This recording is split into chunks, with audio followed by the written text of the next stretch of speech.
Today's Captain's Blog is made possible by Madman Mark, who not only brought awesome to our laser lab, but a kangaroo onesie as well.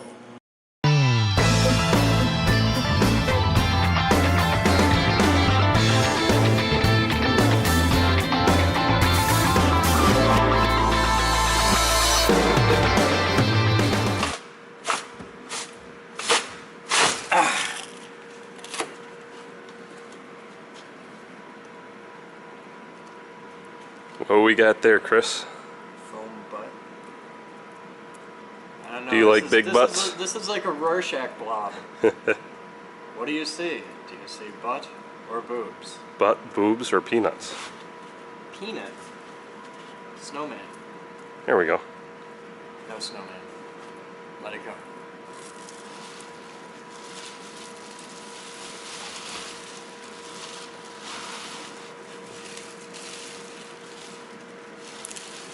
We should save this as a trivia prize for somebody, because somewhere there's a weirdo viewer who wants that. They would think it's awesome.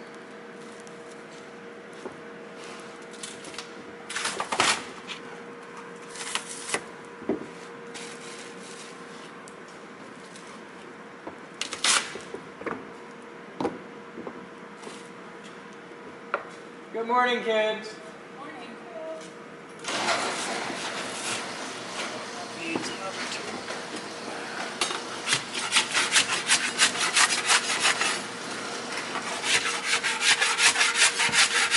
So the status report is, it didn't pop at all. It's cool. It lifted a little tiny bit in a couple spots, but nothing that's going to significantly impact the next layer of floor going on. But it is enough that it isn't perfect. I think I know the name of this boat. What's the name gonna be? Good enough.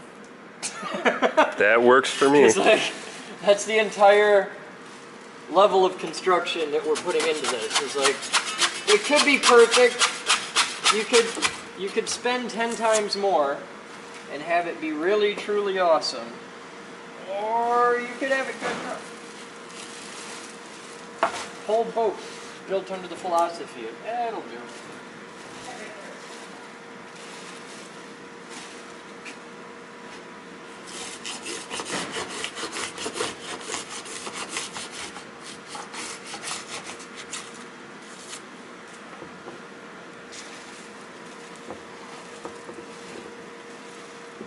That was filled way better last time. So I'll put some manner of goop in there. Not sure what yet. Like a lump of goop? Well, that's nothing. That's the lump of goop. Oh. That was here.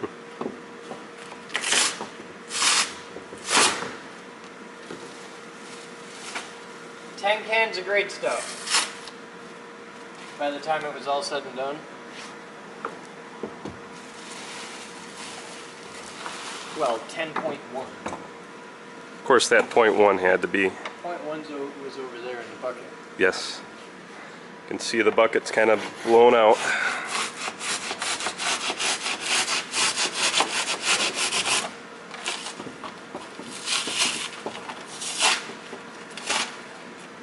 There. That's the initial trim.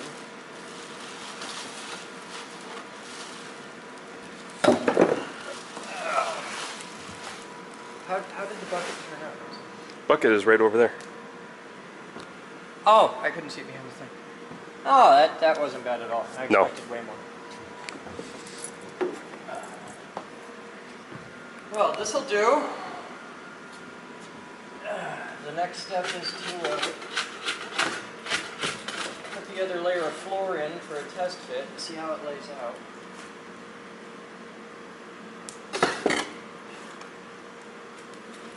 Please set this in that bucket. Be careful, this is sticky.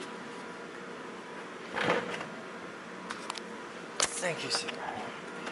Alright, so that's our subfloor in.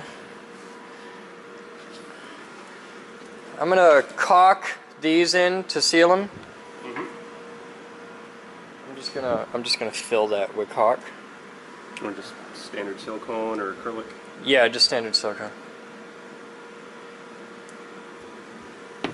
It sounds like a Rice Krispie in here. It does. This is way higher than I want it to be. Definitely blew up. So what do you think? Do we pull this out, trim it, put it back? Or just put the other layer on top? I don't know that we can pull it, but... Not easily. Because I got to think all that foam's bonded to the bottom. Yep, all that foam, liquid down. But the foam will compress. Because it smushes when I step on it. I can see it move. Yeah. So I got to think the foam will just compress down to the structural hard stops. And it isn't like it's punched way out. It's like 3/4 inch high over there. And I got to think with all the weight and stuff we're putting on top of it, it'll go back down.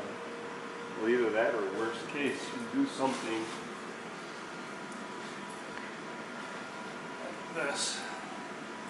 No, I don't want to build up under it. No, I want to go with it's going to go back down, and yeah, nope. I'm not going to do that because we're putting a 3/4 inch layer of plywood on top. Yeah. And then we're putting coatings and membranes and stuff. It's going to come back down. It's not going It'll anywhere. drop that little bit, and the flexure of that, because it's not putting anything in tension. So as it comes back down, even with like the epoxy coating and all that, it's going to smush and it's not going to break anything. Yeah, it'll be Because the final top layer is entirely flexible. It's rubber and silicone caught. So. That's a start. You had a thing you wanted me to see? A thing. Thing? What do you got?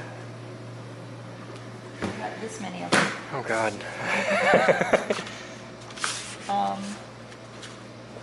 So if you like, I can tell you who, and then you can sign it and put it in the envelope. Well, you've got are the envelopes all.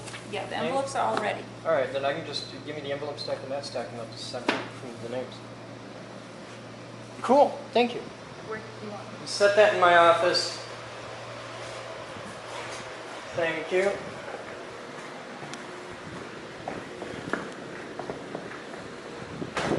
Hi.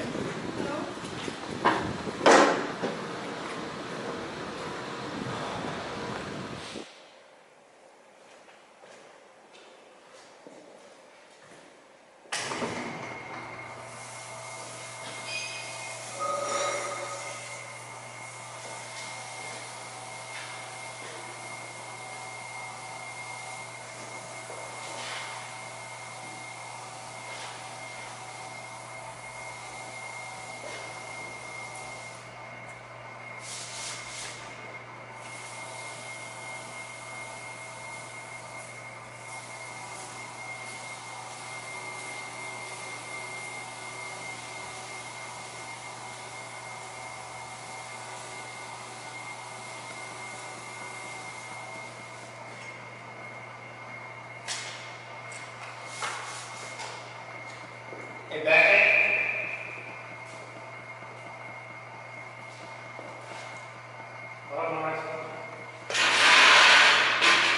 Hey, Batman. See if you can find me some 200 or so grit sandpaper. You talk to Batman. Tell him I need it not. Tell him Batman knows what I need it for, but I need about 200 grit. Anywhere from 120 to 250 would be good.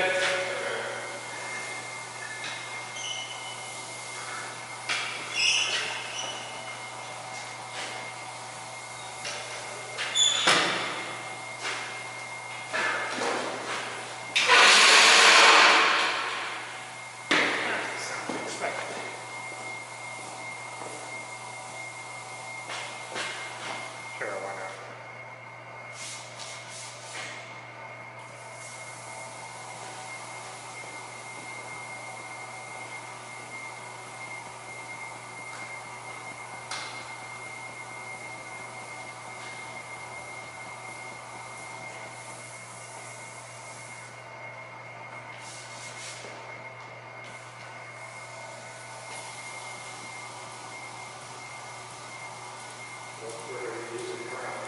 I'm using 400 grit at the moment, and it's not abrasive enough.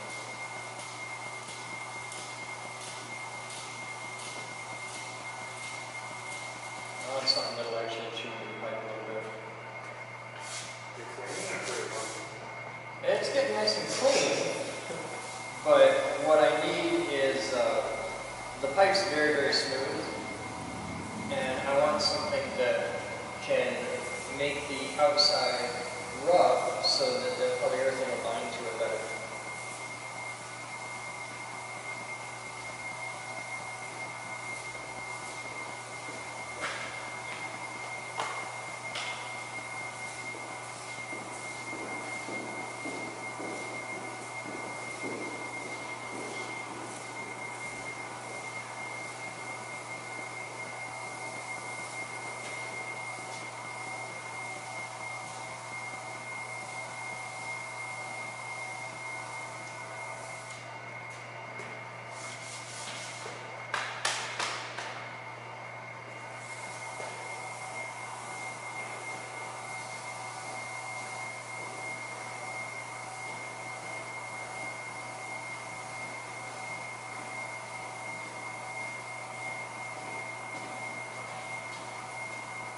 There you go. Well, that's way more better. Cool. So today, Yeah. you get to learn the basics of Subfloor. Okay. So you think, and then they finished the fundraiser. Oh, for the high voltage level. oh, nice. Okay. So that will get us our main power supply, or our main power feed, Okay. which is a huge deal. Yeah. We'll finally have 480 power here, Okay. which makes the whole world better. Yeah. The whole world. Okay, like fighting Pakistan is remarkably because we have 480 power.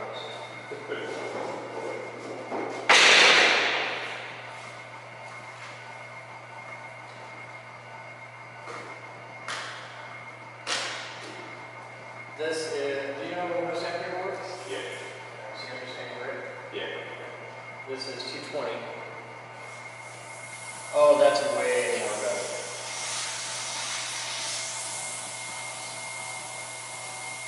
So That's what I mean.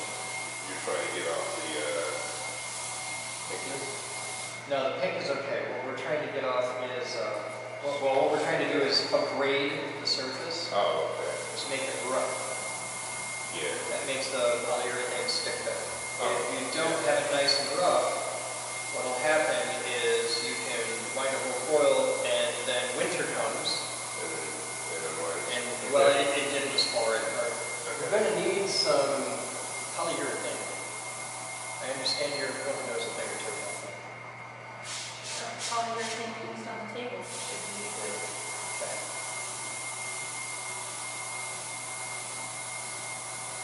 We're hanging out, we're shooting blood, we're making coils. Wind and test the coils first. Pretty happy about this.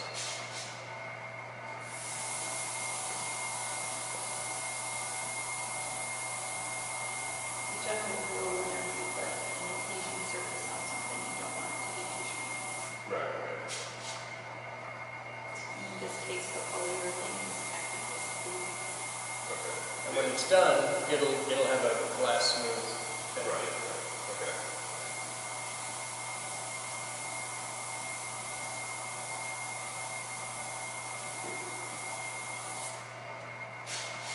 So, which ones are these going to be for? Well, this is going to be a little 6-inch coil, and it's going to be a little 4-inch coil. The 4-inch, and these are pretty much just testing, just us getting everything working, making sure it's all good. Okay. If these actually turn out as coils, I don't care. What I care is that we get the process done. Right. So these are going to be your first ones. Yep, these are the first ones out of the thing. Okay. Most likely, they will end up as working coils, and we'll use. I want to build a 6-inch portable Yeah. for live demos, Okay. and a 4-inch just for a little tabletop. That's a classroom size coil. Right. Right. When you say 6 inch, you're talking about an arc. No, the diameter of the secondary. This is a 6-inch thick pipe. The diameter. Okay. Yeah. This would, with a 6-inch coil, you could easily make this make Yeah. 6-foot arcs. Right. Yeah. That wouldn't take any doing at all. Out of this coil, realistically, you would max out at about an 8-foot arc, give or take. Right. You can go longer than that, but it gets fussy. Yeah. Okay, cool. This came together pretty nice. And this is just a testing rig.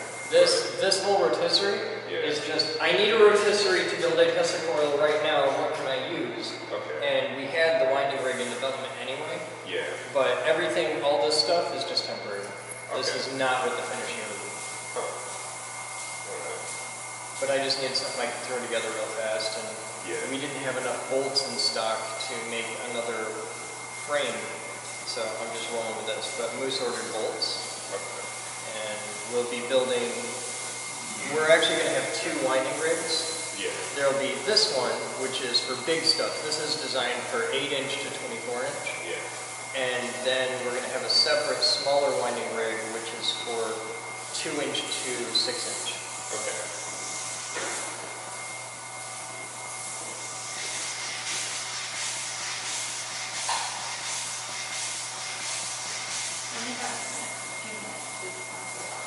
Sure. Priority? Most? Moderate. Moderate? All right.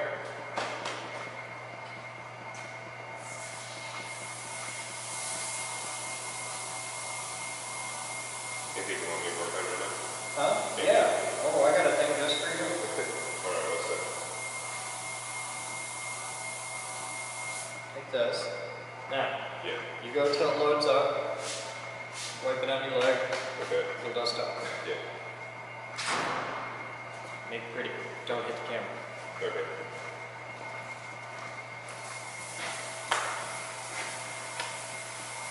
Are you done with the big one then? I'm not. He's going to be on that for a little while.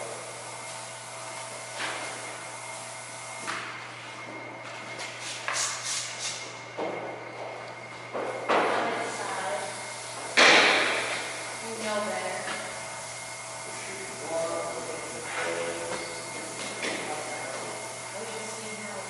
It's going great. It's going great. This is the easy part. Hard part happens.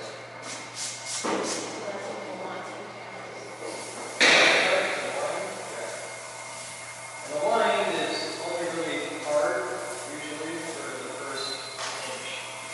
Once you get your groove, you're okay. I'm going with.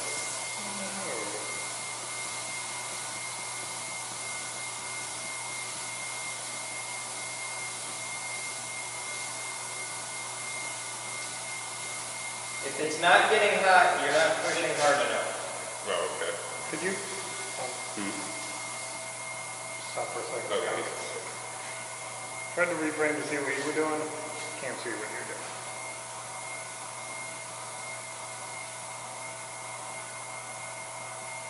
This takes a special long time and I kind of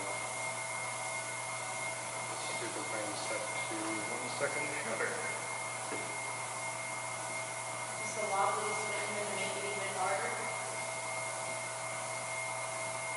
Go ahead. The wobbliness is the pipe. Yeah, so it's going to make the line even harder. No. That's pretty much par for the course. They don't design these things to aerospace tolerances. It's a piece of sewer pipe. It's not well. As long as you got B-roll of sanding, it's not the important part of time lapse. Yep.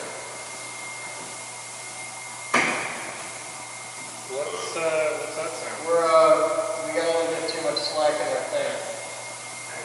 Hey, Bellatini, come look at that chain. You know about chain. You keep saying I do. I know when it ain't working. Okay, well, I know it ain't working. See if you can figure out what's wrong. Is it the light? Oh, I think so. Get a shot of it while it's failing. I think it's the load of the 2 of us on it. Yeah, it's 2 of us. You're alright, I just gotta push later. I'm too rugged and manly.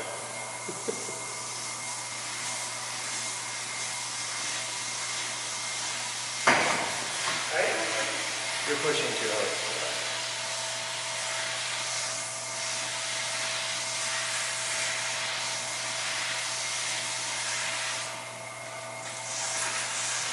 That should be enough, Steve. I just wanted a shot if we end up talking about, like, the shit that went wrong in interviews.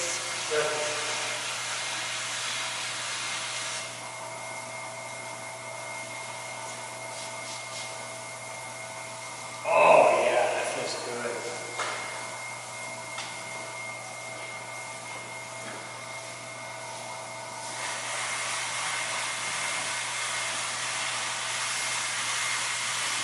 Is this for epoxy or something? Is this to get epoxy to stick? Yeah.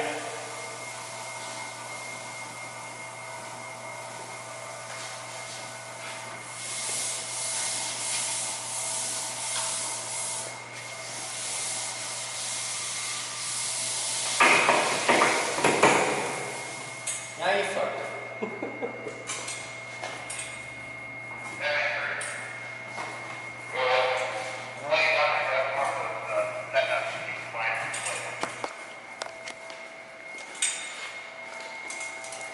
Captain to Batman. We have a slight mechanical problem with the winder. You break. I didn't do nothing, man.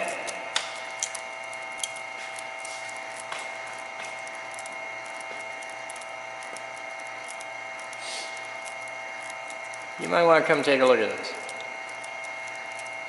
Just put it back down. No, I think I know what's wrong. What's wrong? Well, you see how the chain's got a floppity end piece? Oh. And if you check for clues at the seam, you'll see that there's the master link, the clip, and the master link itself. So the chain is Tells busted me. right off. Hey man, your chain sucks, man. Yeah, we broke the master link. It's on the floor and there's its clip.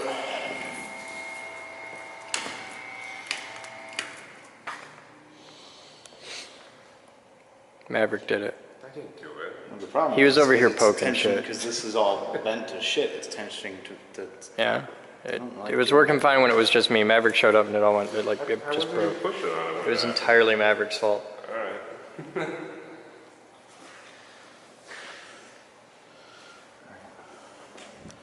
We'll be back. It's all Maverick's fault. He did it. No, we're cool with that. That's enough to get started. Grab the front sheet. I'm going to lay down the hoop. Okay?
Yep, this is just the first bit.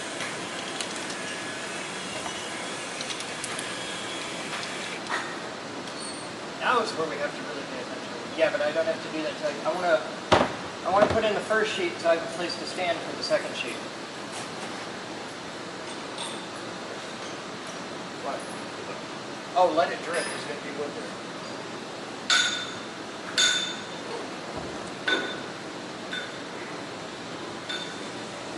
Okay, that's bottom side facing me right now. Just shove the top over, I've got it. You're doing it upside down. They go towards you. Alright. Alright, let's hold it high. Hang on.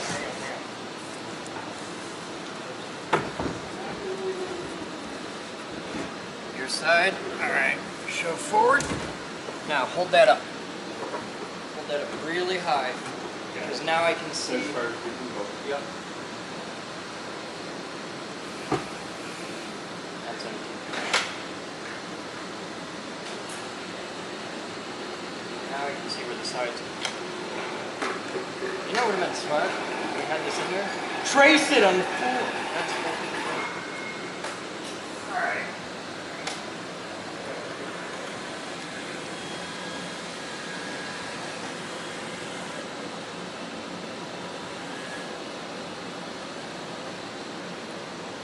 This side.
Yeah, I know.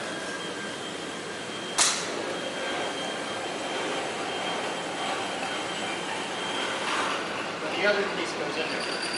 And it's going to move.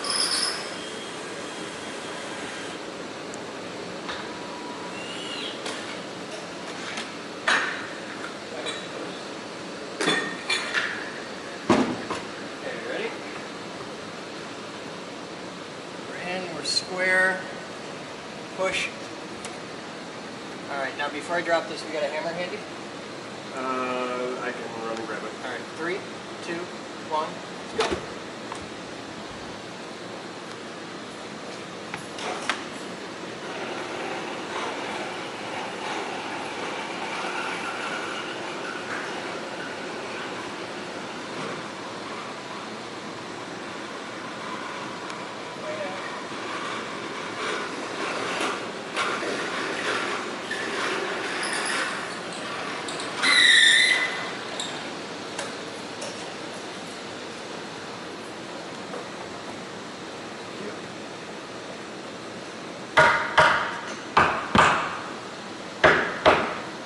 Up. Get it where you want it. Get it exactly centered where you want it. It's not perfectly true to that is now. Yep. What screws do we want to get? These guys.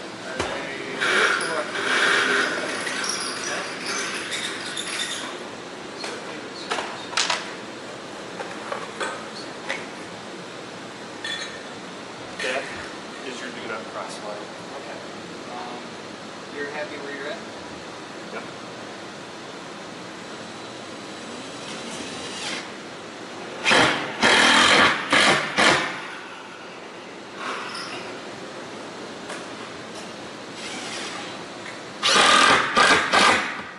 These screws will only go down into the other board. They won't go under. I'm gonna go get more liquid nails. More caulk too. We're gonna use a lot. Go get it.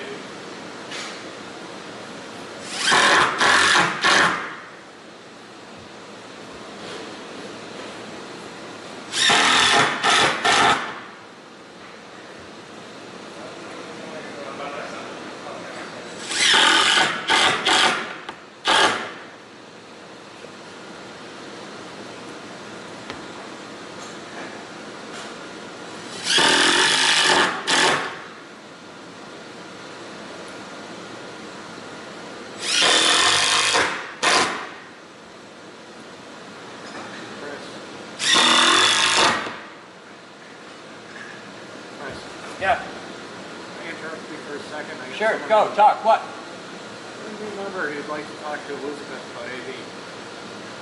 Do you want to be an intern? I don't know. Okay, cool. You can talk to her while I do this. She's just holding the vlog camera. It's no big deal.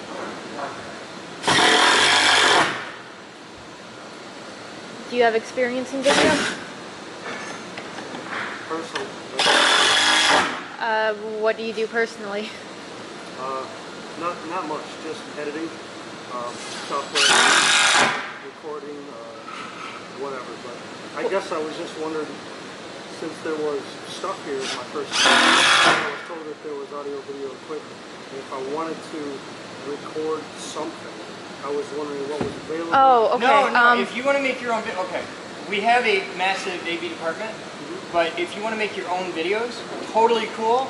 You go a mile that way over to Bridge Street, go to CMC, the old library on Bridge Street, go upstairs, talk to them, they're awesome. If you want to learn how to make and produce your own videos, that's the place. Here we have a big AV department, but the only videos we produce are geek group videos. Sweet. So if you want to come here and learn how to be a cameraman, edit, stuff like that, get college credits and internship, stuff like that, that's what we do here. We're basically a yeah. corporate video facility for ourselves. Okay, so what do you produce? We do educational videos for the web mostly. A lot of it is centered around the projects we do here at the lab. And we do our own promotional material and stuff as well. Okay. We make a lot. But we don't like rent out the equipment or anything like that. Anything that I was thinking about would have been on site. But now that I understand, so when you take on interns, what do you do with them? Beat the hell out of them, abuse them, mock them, torment them. We basically throw them to the sharks, and whatever needs to be done in video, we have them do, is the short answer. If you have something you want to specifically learn, we work with you so that you get the most exposure to that we can give you. So if you wanted to like learn Premiere Pro and nothing else, you would get a lot of editing jobs. If you wanted to do camera work, you'd get a lot of camera work. If you wanted to do a bit of everything, you'd get a bit of everything. And if you only want to focus on audio, we'll make you build a recording studio from scratch. I got 2 guys doing it. I heard about that. Actually, my son is engineer or sound engineering major, so. Oh, cool. Very interesting. Yeah, our studio's kind of famous already, and it's not even done yet. We're fundraising for the rubber wall right now. Right. So what's your background? Various and not deep in just about everything. So. Trying to figure out what it is that's possible to do here. In this building, just about anything's possible. That's kind of the point. What are you up to? I'm building a boat.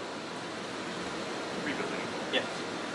I bought a boat for pretty much free, and I overpaid. But everything I know about boats would fit in a thimble. Like okay, my entire knowledge of nautical engineering, water on that side, not water this side. It's everything I know. But the entire philosophy around this building is based on like, how hard can it be? And it's a boat.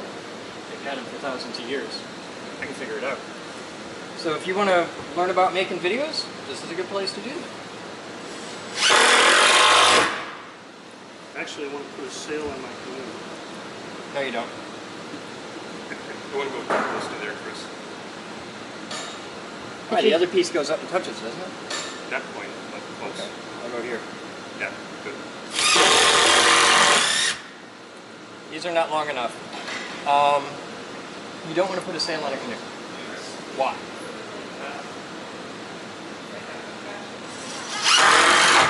You can put a sail on a canoe-sized craft. That's easy. But a canoe doesn't have a keel fin. If we put outriggers on, we don't have that problem. Yeah, you could do that. You just need something to keep you from developing a roll axis. I understand. Okay. Short of that, you could totally do that. But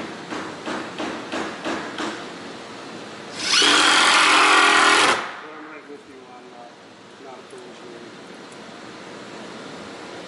It's just water. How hard can it be? Depends on how hard you hit it. And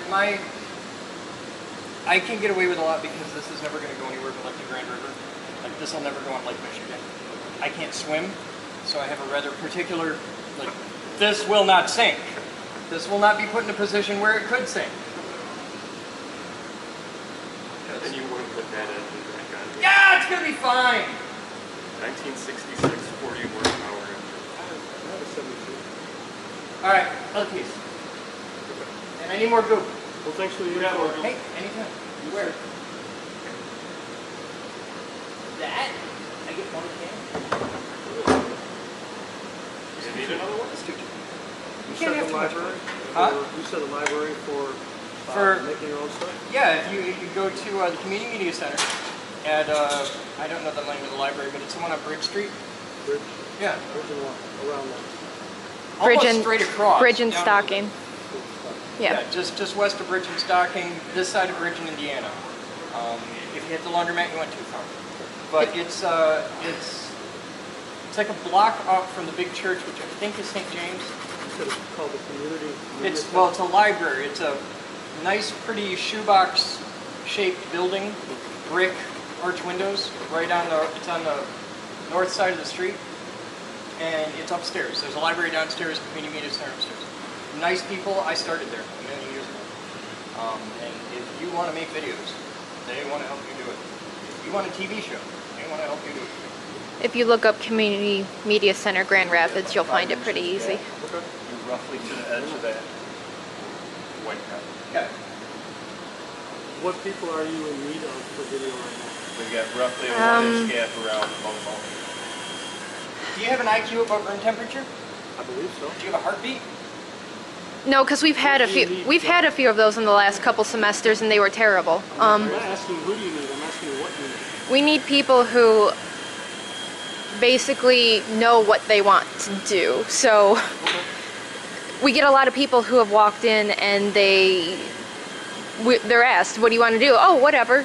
And that never works out for us lately. So if you want to do editing with all your heart, if you want to be a camera guy, or you want to be both, that's all we need to know. And if you tell me I have no experience, I can work with that. If you come in with experience, even better. But like, I've had so many people come in, even with some experience lately, that don't know what they want to do and then end up not really wanting to do anything. So right now the point of entry is have a plan that I can work with. That's reasonable. As jaded as that might sound. Also, what type of time frames are you needing? AV is generally open from like 10 a.m. to 6. If you're doing, or if someone is coming in to do it for school credits, we can wiggle the hours a bit. So like be there earlier, be there a little later, whatever. Generally, we hope someone can do at least 10 hours a week. Just because a lot of our videos are extremely long and very involved.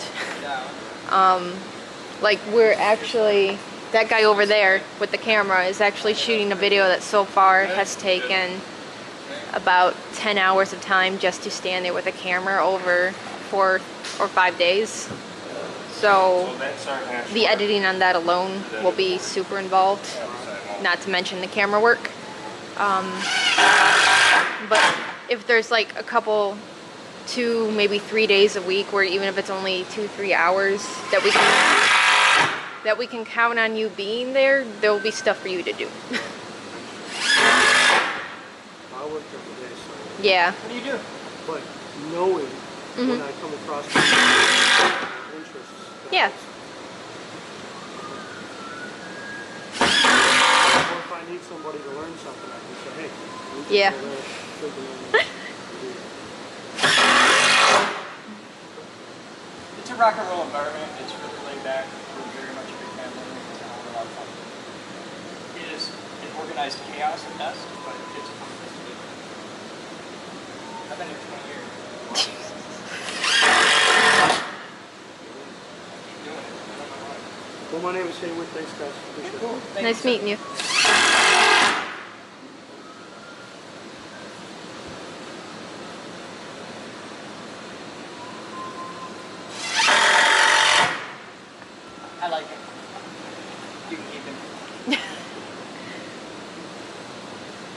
start walking.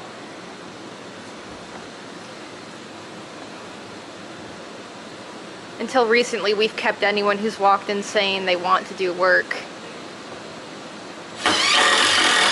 That's just bit us very badly, and the rules are changing. I understand.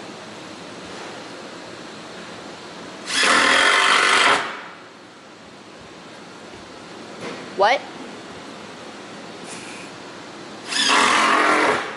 Are you lonely? I am. You got Bruce. Oh, I got Bruce.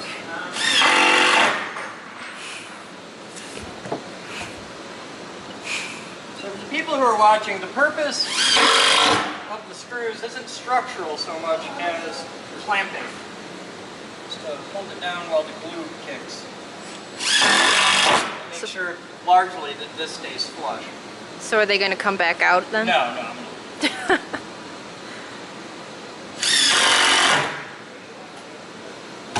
Alright, that's that. What's next?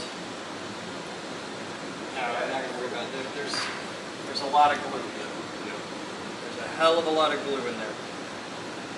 And after the glue kicks, we caulk. And I'm pretty much just gonna fill this. I can't guarantee how much the camera stayed on you while I was talking to him. Just so you know. Because he's a pretty man. It's because it's really hard to actually hold a camera but have to look at someone when you talk to them. I'll endure.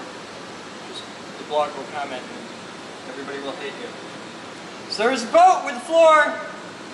We are now officially better than we were when we started. Like there is more boat here now than there was when we started. So plus we don't have screws poking out the bottom. That's progress. Did that naturally be on the first that screws? What? You have a 6-inch. Oh yeah. All the way It's through. a great idea. Alright, what do we want to do at this point? Go check out that territory. Let's go check that mentor.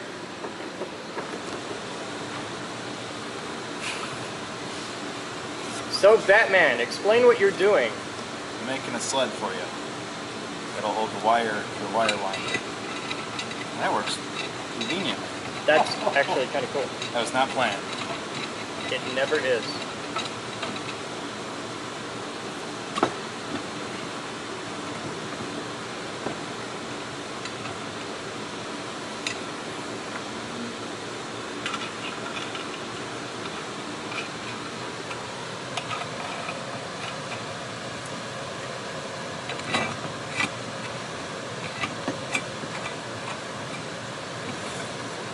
I'm just making sure you weren't shot. I would tell her if she was. It's like I know how to hold a camera.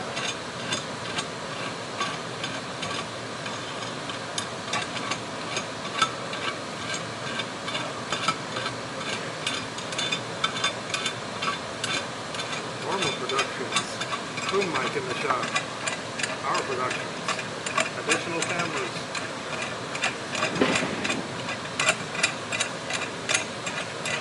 Yeah, boom mics are way less annoying to take care of in post. What do you do, just man them up? I just scale the size of the image up until it's out of frame. Depending on how far in it is and how much resolution I would lose by scaling up. Usually none, or at least not enough to matter. So how are we going to keep these from wandering? Shouldn't be that much bigger. I'm wondering if we want to Because jam this is spinning. Just enough to tighten those down. That's telling that I always found it fun to manually mask it out in After Effects. So that's our sled. Then we put I've two done of these that. on the bottom. Usually isn't worth the trouble versus just scaling up. If I'm gonna lose a lot of resolution, I will. I found it intrinsically rewarding just to do it. It These was have all in holes down the service of thing. a film that wasn't worthwhile anyway. I tried that once, and I couldn't get the tabs working. Meaning any student project ever. Not true. There were worthwhile student projects at Grand Valley. Can't think of any off the top of my head, but Exactly. I'm sure there were.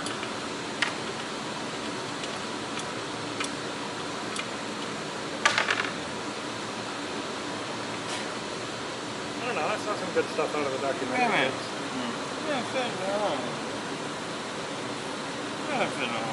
It's because Bruce grabbed the wrong size nuts. Bruce! He's on the phone. It's gonna be his grandma or something. He didn't realize. Just fretting now. Yeah. Bruce has 2 different size nuts, and now we know. And that's on the internet. Should we name them? Bruce's nuts? I wonder whether you could find a human who doesn't have 2 different size nuts. A male human. What? His are exactly perfectly ISO standard symmetrical and matched. Wouldn't that hurt if they were symmetrical? No. I figured they were Sphere. I figured they were Average asymmetrical, so they spherical didn't knock against each other as much. There is no controlling for that. Jesus Christ. You would have to design like some kind of multi-chambered sling. Like an athletic cup crossed with a bra that goes. They have between that. nuts. They have that. They have a pair of undies in Norway. They were developed in Norway. I don't remember why I know this, but they actually have a little pouch that you can slip the nuts into Yeah, to but secure what them. is it? Because they Is can't it- import it to the United States because the name of the product is offensive. What's Yeah. the name of the product? I don't- It is actually the FDA would. I think the FDA would not approve them in the U.S. because of Yeah, their but name. is it a single pouch or is it like 2 with a divider? I think it's single, but it actually holds them Hey, separate hey, from you your two. body while you exercise. What's the name? Because every tiny little part of the human body has a name. This is just one of those universal things. What's the name for the divider between your balls? You know what I'm talking about. Any guy knows this. There's like a seam. What's the name for the divider between your balls? Not every body part has a name. Find a part of the human body that doesn't have a name. Back of the knee. The back of the knee? Called the back of the knee. No. I sometimes call it the knee pit. The knee pit? No, there's a name for the back of the knee. There's probably 3 different names for different regions of the back of the knee. Well, while we're waiting, you could just look it up. That would take effort. Nah, I got a plan.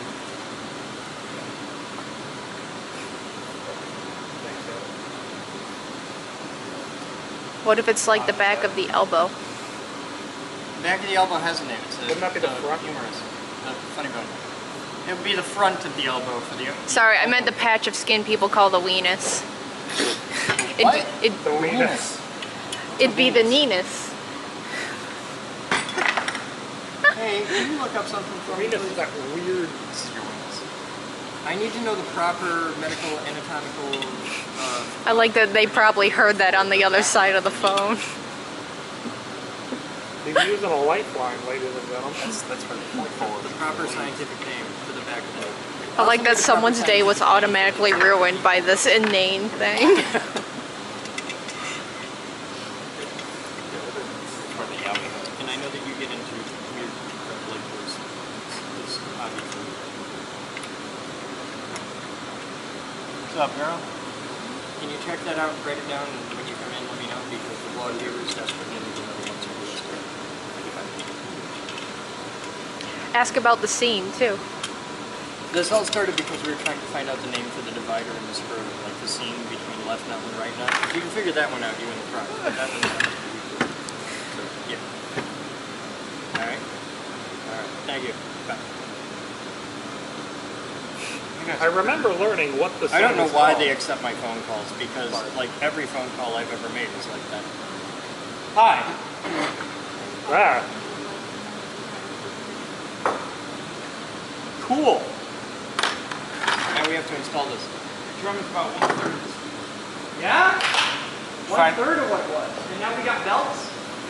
You're awesome. There's a couple of things that need to be done to it, but But it'll work for today? what? It'll work for today? Yeah, it works right now. Okay, can I have a 5-speed transmission on it with reverse? That It's not reverse. It's pretty heavy. Way more better.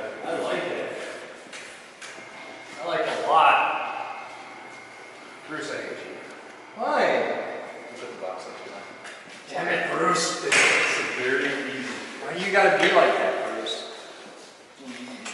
If you're not actively working on it, take a couple steps that way to get out of the camera shot. This does have speeds. Yeah, it's good. That's pretty awesome.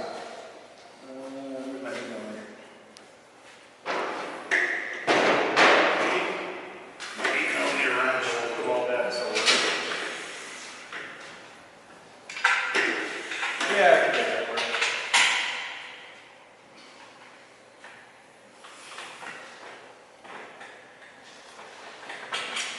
You want to get this, Steve?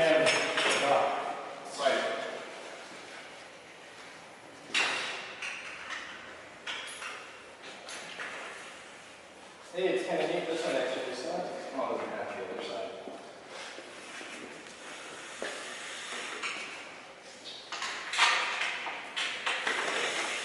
Yeah, this will work great. This is serious business.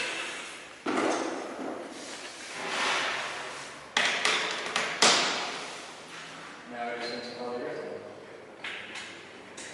You might have to reposition the time lapse. No, time lapse will look cool because it's gonna get. Oh, never mind. If it slides down, then. Yeah, this is gonna have to move as I do it. Yeah, I'm positioned for that coil. I don't know what I'm going to do about this one. Probably. If we only get one, we'll have to live with it. I mean, you could do it on a tripod from the floor, assuming no one comes in and kicks it. Yes, ma'am. Because that's never happened. And then the other way. Huh? What? Spin it the other way. Thank you. Well, yeah, for two reasons. That's the way you need it to go anyway, and spin that way you tighten the bolt rather than trying to loosen it. Yeah. Oh, wait, we jammed that. Oh yeah, that bolt that comes with. No. Not with any load up and put on it. So either we put a set screw through here into the nut, or I was thinking we could weld our epoxy just to this nut here, and then the whole thing would screw off. Bruce, I need the polyurethane that you were using on the tables and the and the brush. I think it'd be better to do the whole thing. How do we do for a drip tray? No, I think let's actually just turn this to it. Okay. It's a lot heavier than that one. Yeah. That one more than such a reason that they just need to be tightened down. Okay. Yeah. And probably just the middle one.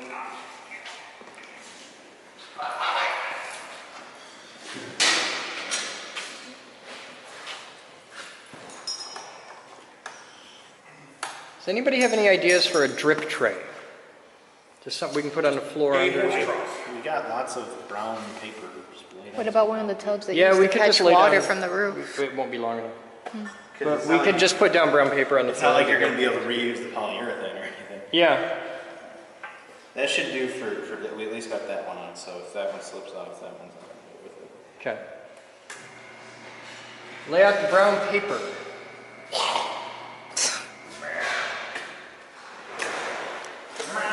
Batman?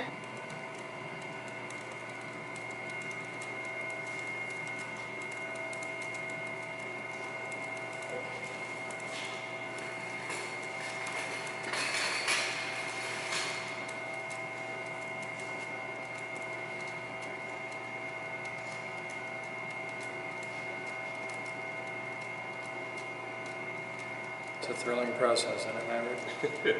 Yeah, just thinking Tesla did the same thing, you know? Oh no. Well, Tesla did it very, very different because he cloth didn't covered have, wire. yeah, he had cloth covered wire. He Yeah, didn't have the luxury of magnet wire to deal with. right. And for probably entire months of his life, winding it by hand. Well, he made a lot of coils. Yeah.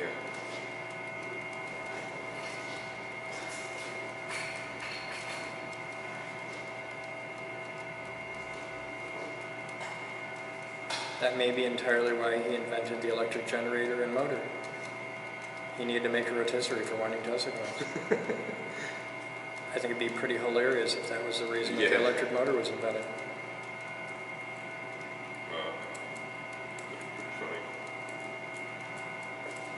So you're about a little over a quarter of the way done. Yeah. This is the slowest progress bar in the history of the universe. I'm gonna have progress bars on my Linux computer that look like Tesla coils being wound.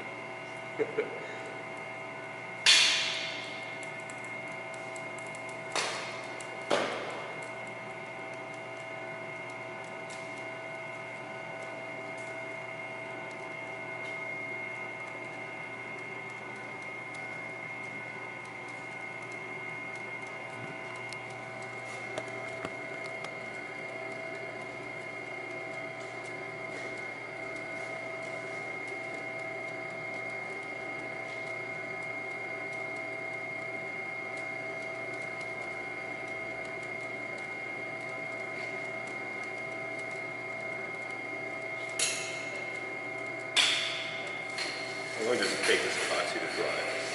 The polyurethane? Yeah. Overnight. What? Overnight. Overnight, okay. Just For each coat. okay.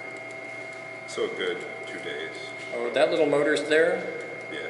is gonna be shooching along for the better part of a week. Okay.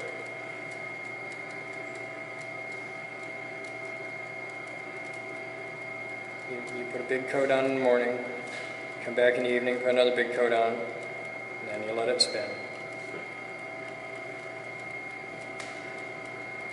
Why do you have to spin it while it dries? To prevent it from sagging and dripping. Never mind. You understand why we're on a rotisserie, right? Oh yeah. Pretty sure the audience could figure it out too. I'm just getting a different shot of them at the same spot for varieties.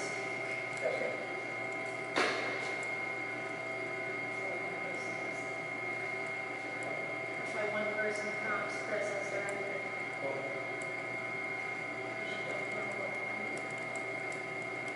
That's okay, neither does she.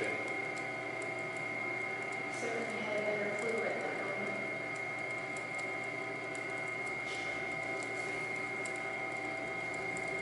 Stop it. Stop it. Thank you. Give me a stick. Give me a stick. That is a lovely stick. Okay, so I've got an air gap out here. So I'm just going to snug this up like that. Alright. All right. Now turn it on. Oh shit! Stop! Stop! Stop! You did a bad thing. All right. Turn this back around by hand or? Can you? I don't think we can. Can you turn it by hand? All right. Turn it. Wait. All right. Turn it by hand. Come to daddy. Come to daddy. Turn it. We got an overlap. And an overlap is the egregious sin. An overlap is the worst. Wait. Okay, go. Keep going. Keep going. Keep going.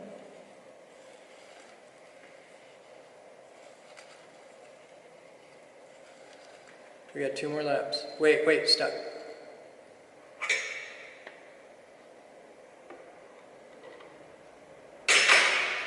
Okay. Now just hold there. Don't give me any more. I'm holding tension. Okay.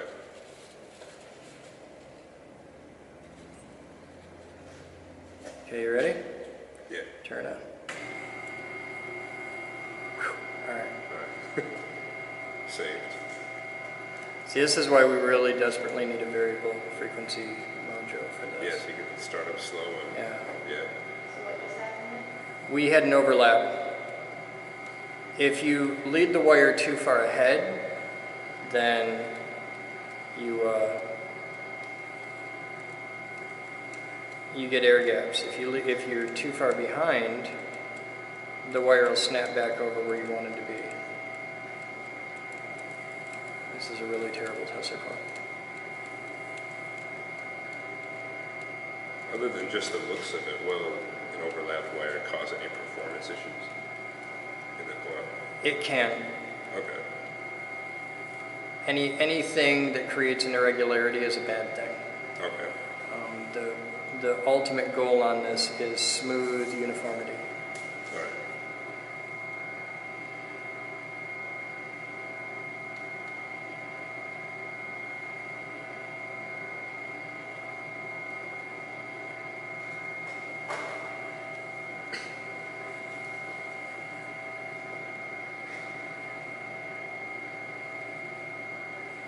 That being said, a healthy dose of polyurethane can cure a lot of evils. I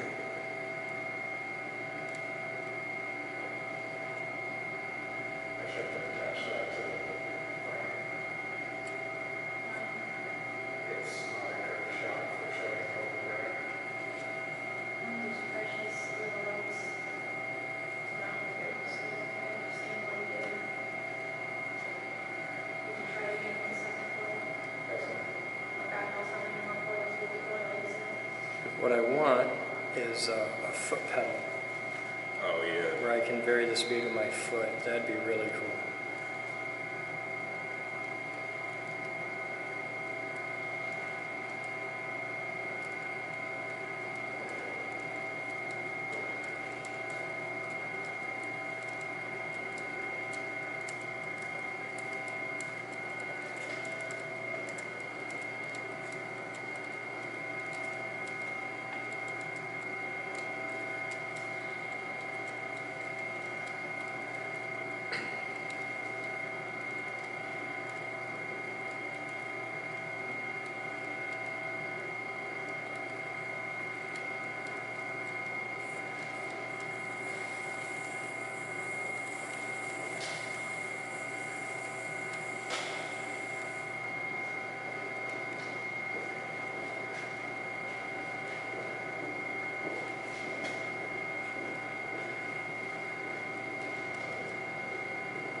Okay.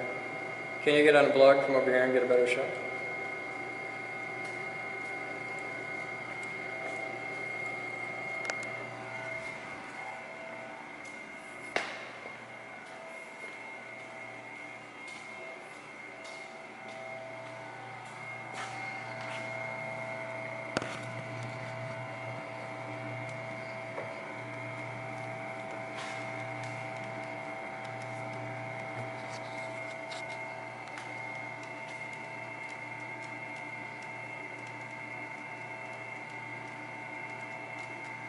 Is it crackling just the wheel hitting? If you look up here at the wire coming off the spool, about right straight down on top of the spool, you'll see the noise.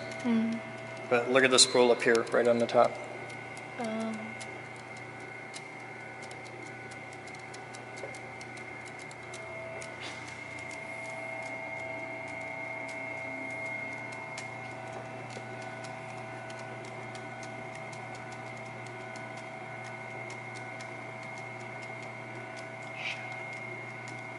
Stop it, stop it.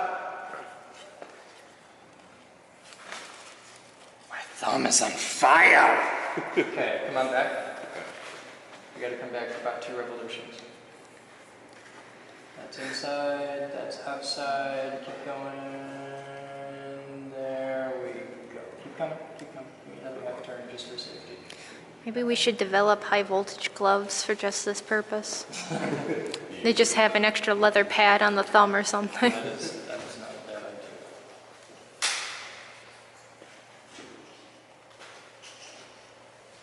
Ready?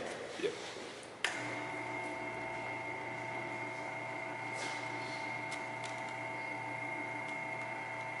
Okay, we're in the groove.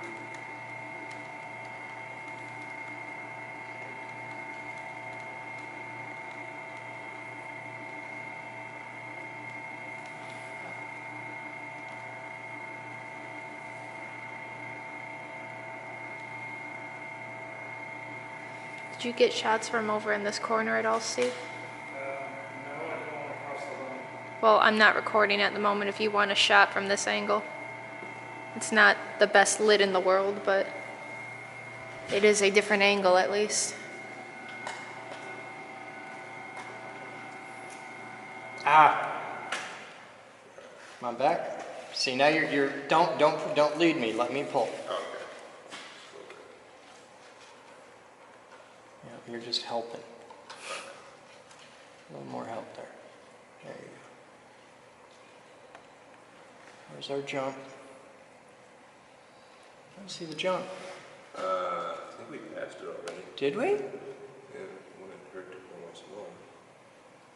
Yeah, I think you're right. Past it. Yeah. All right. Wait for it.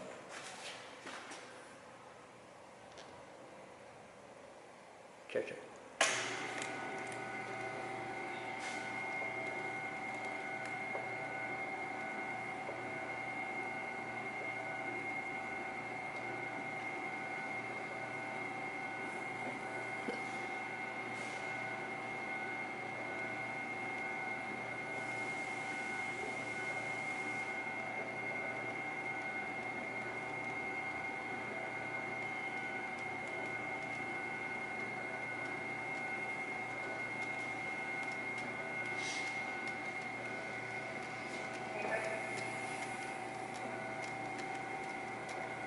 She has her for me. Yeah. Steve's gonna let her know. Winding a Tesla coil at the moment. How can I help you?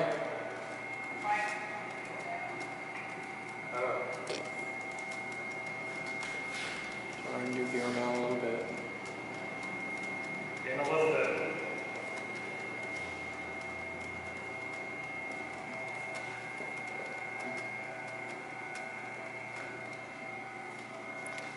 And Liz realizes she's probably ruining the time lapse. Can't run a time lapse with audio. Hmm? You don't run a time lapse with audio. Still didn't hear you. You don't run a time lapse with audio. I was standing in the way. Oh! I thought Or you at were least talking I about was what Liz standing saying. possibly in the... All Yeah. you would have been watching those is elbow. Okay. Not spatula. I have a very sexy elbow, haven't I? We're gonna retry it with the other one anyway, so I guess it doesn't matter too much. What your left hand is doing is not terribly important to the procedure of winding the coil. What my left hand is doing is very important to the procedure of winding a coil. Yeah, currently, but not in itself. Man, it does get warm in here, doesn't it? Yeah. I blame Steven. It's his swarthy Italianness. Metabolism is the fault of my darn ancestry. Metabolism can be used to generate electricity for an entire megapolis. Megapolis is a fireball of energy. That's why I like Steven so much.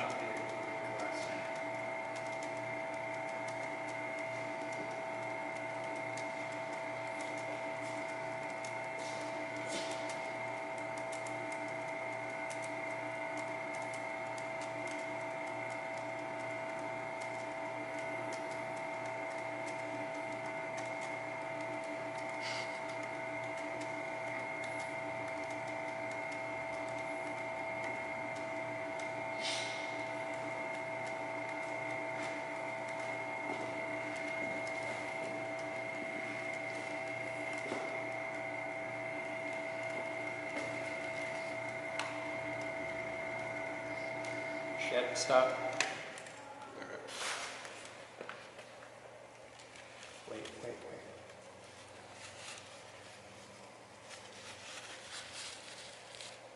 Not there.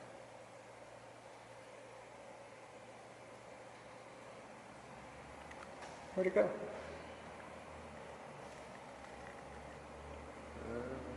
I think you stopped it fast enough to catch it early.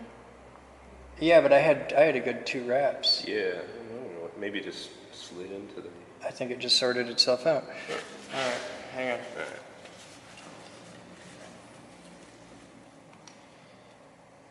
Go. Shit, stop.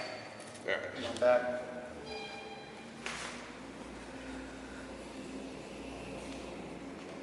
Here we go.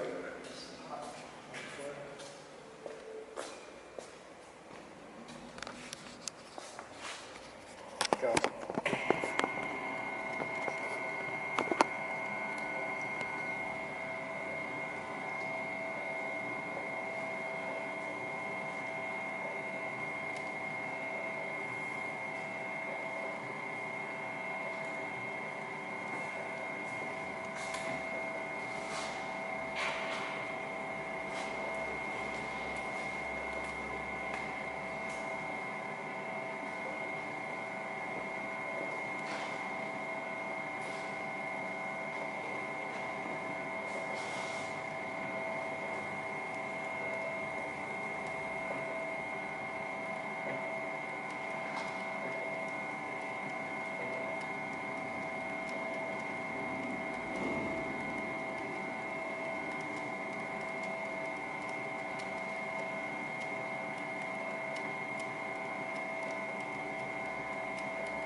I need a small UHMW block. For what? Guiding. Uh, So that I may have a fingernail when I'm doing this. Stop. Don't move.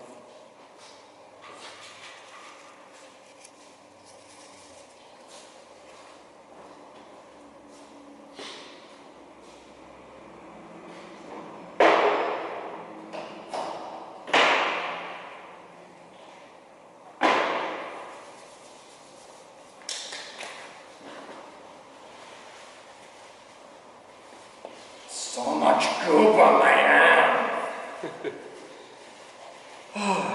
2/3, okay. And logs.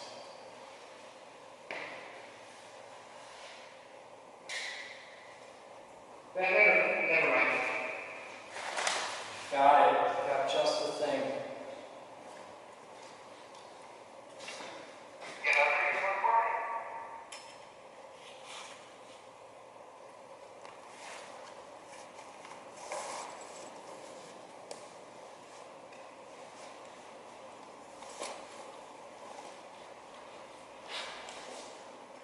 Popsicle stick. alright. Come on back. Come on back. Come on back. Where's that jump? We there? Okay. This is another one that's sort of self-help.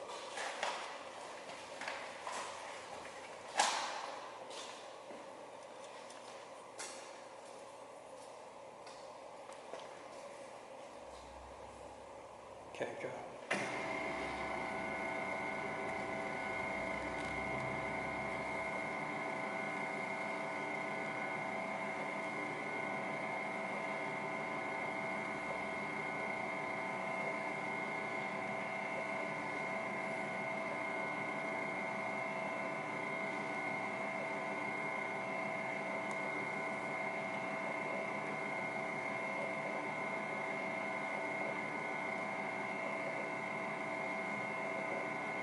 Now this works better.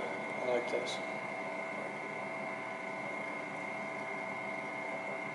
I want to replace the wood with UHMW and it'll work better, but I like this. Special coil winding stick. Yep.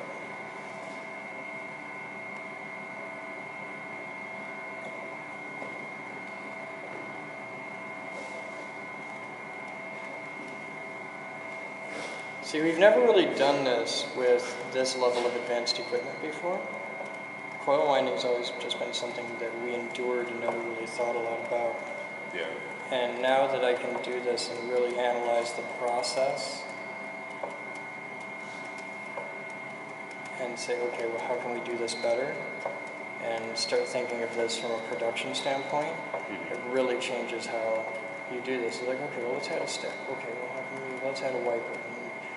And you just analyze it and you think, how can I make this better? Yeah. Because it used to be just something you endured because you're only going to make one coil and you're not going to make another one for a year, so who cares? Right. But now that I'm looking at this, like, okay, I'm going to do this and make 20 coils this month, how can I do that better?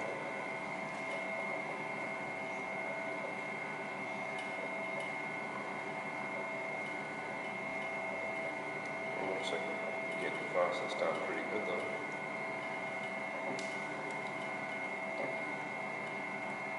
Well, you can see the difference from that end of the coil to this end of the coil. We've certainly improved. Yeah.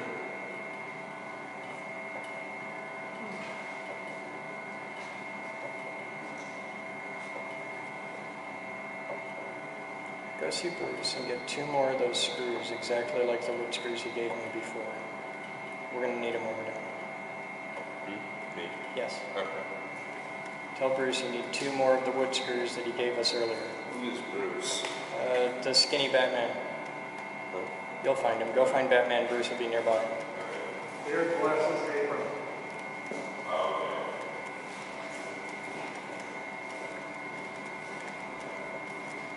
okay.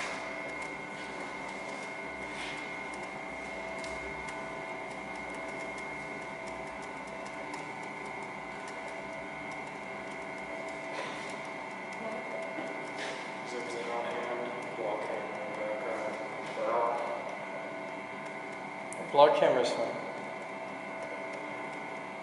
it's just showing here. It doesn't make as much of an impact as this. The way I had it framed, it was like, look at this vlog camera, the rest isn't important.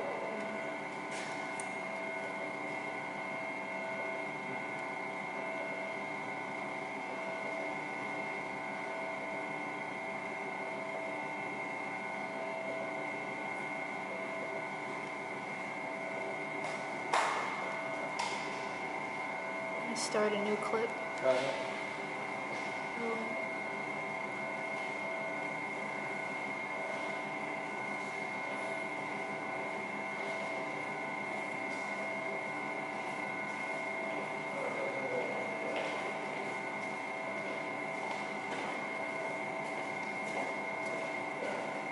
Is that too much? Yep.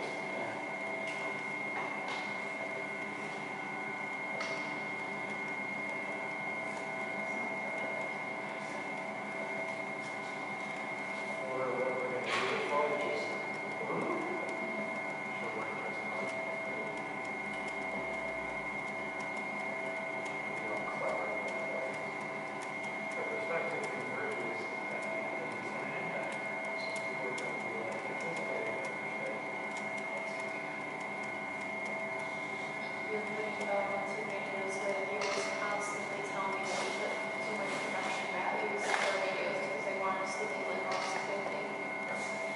Or every other dude with one camera in the garage.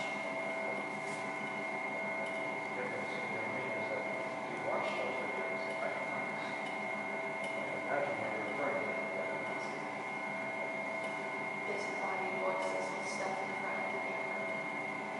It's basically what it is. Hopefully, you put a really good video, but we have the capabilities to be so much better.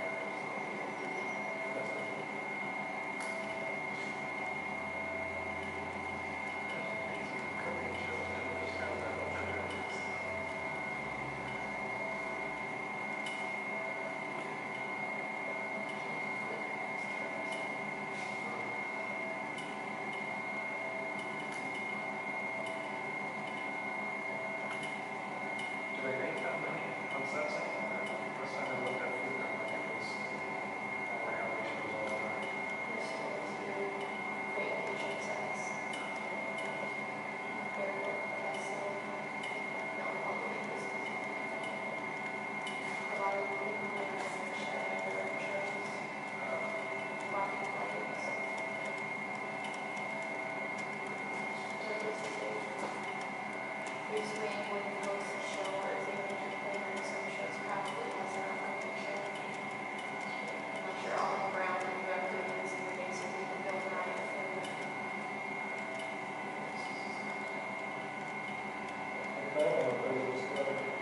Bill Nye of food. Ah! Wait. My bad.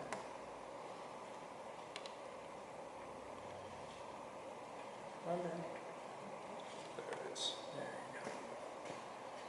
Hang on.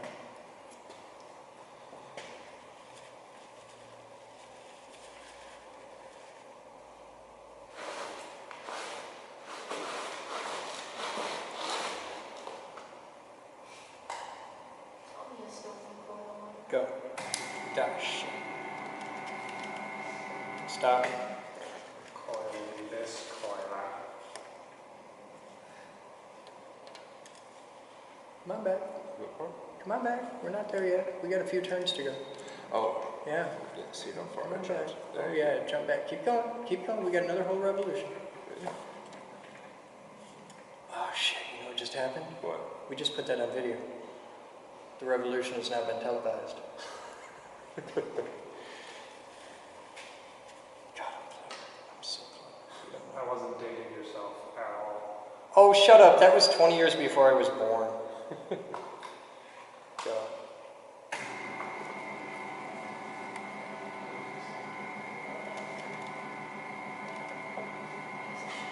This is getting close to the end.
Okay, can you see the black mark down in front of me? Yeah. Are we there? Oh, I got 25 more to go. You let me know when I'm at the black mark. Alright.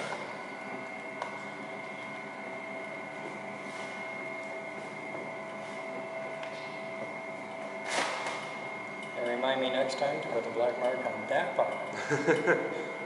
Yeah.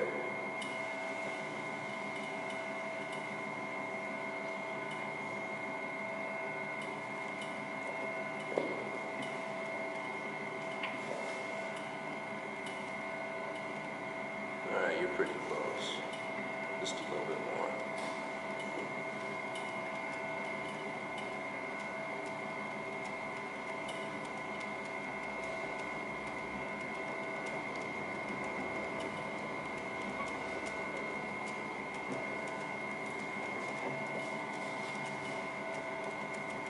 Yeah, you're there. Yeah. Want to stop?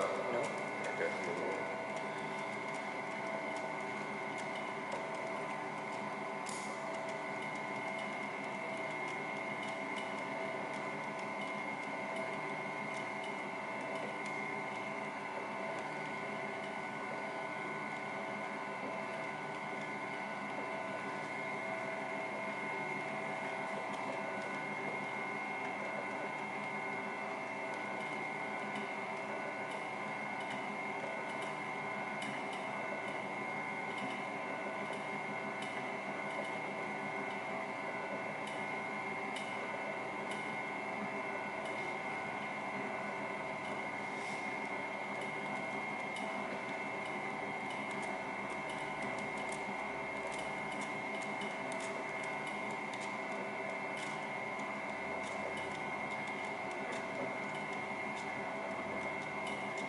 Now I have to stop it.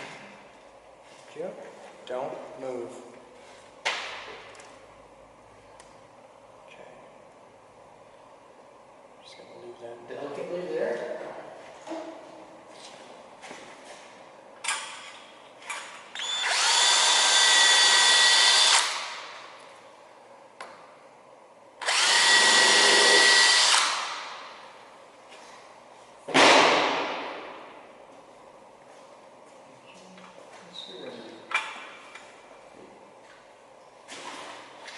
So thing. That's it.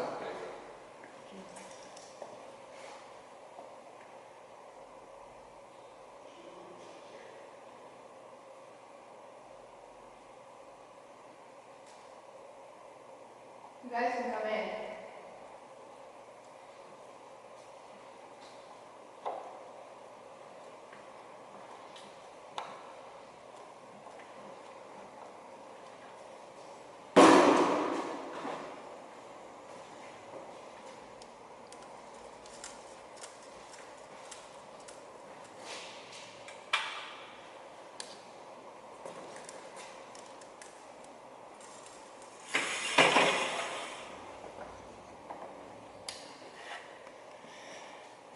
First coil done.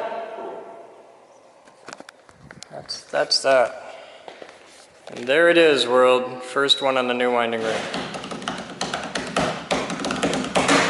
Hi guys, I'm Chris Boden and welcome to the Geek Group. It's viewer mail at 14:27 hours on September 9th, 2015.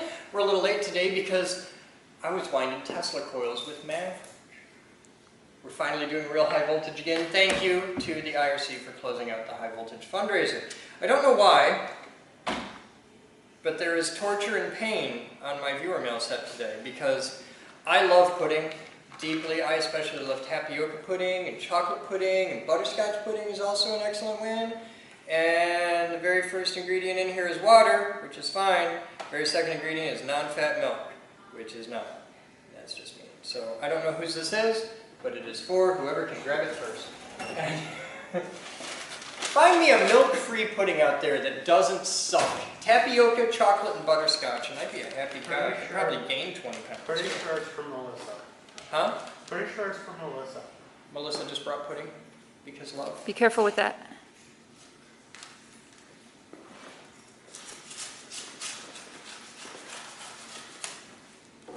Being careful with it. It says Captain Boden, viewer mail. Post office has to love us. Is there a note? There is no note.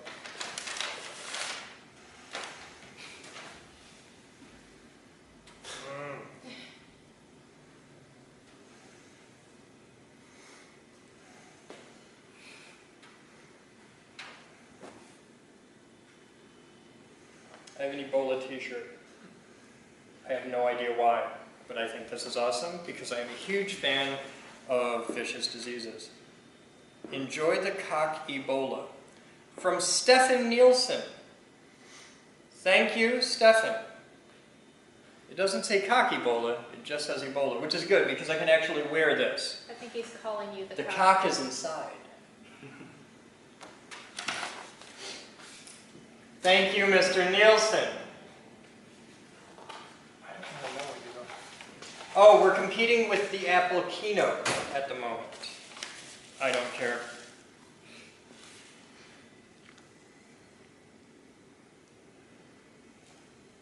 Oh, this is for editor. I'm opening it. It's on my mail set.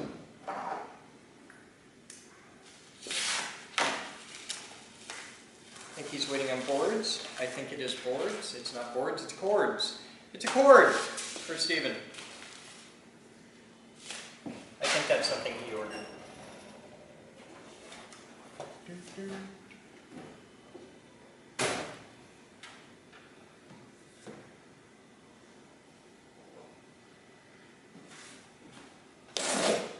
I get some of the coolest mail. I don't know what's in here, but the box is interesting. Somebody's a dick. Who's a dick? I hope you put a note with that. David Nerlove for Better Boardroom UFO Physics Demonstrations. It's addressed to Chris Boden, lead investigator, care of UFO and LGM Research and Threat Assessment Division.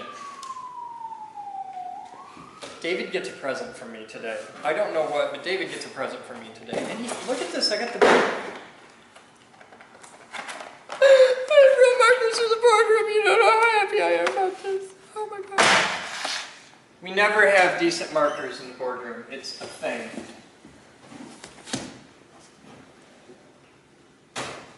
B.T. Mancliffe Jr. Mackey. Attention, Batman C.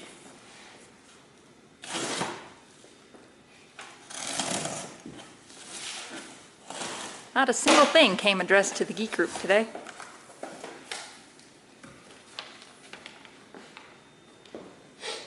Who sent this? Oh, sold to Clifton Meager.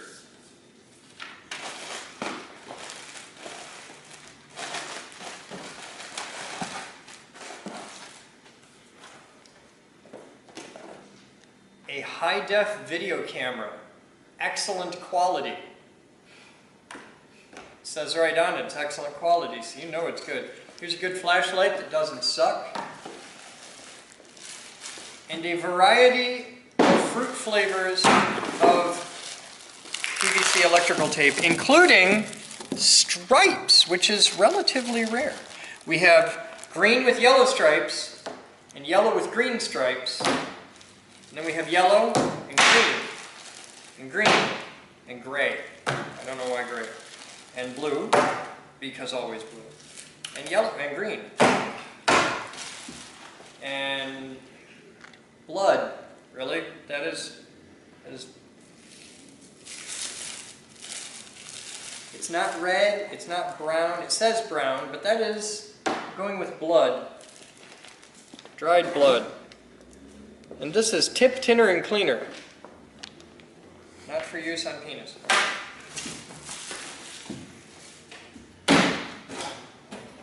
That's mail today. Hey!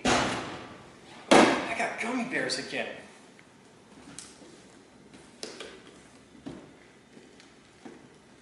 $32 left. 14 right. Oh, there's an arrow to the thing.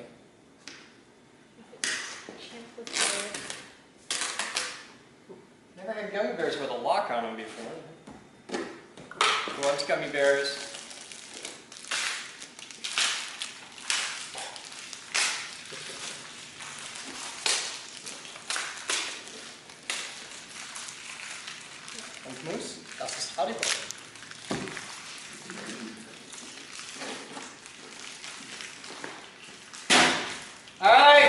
viewer mail for the day. Oh, it's a UK thing. It's your ground color for wires. Okay, cool. I knew that, but thank you for pointing that out. You guys have fun. Thank you everybody for helping out in viewer mail today. Juice.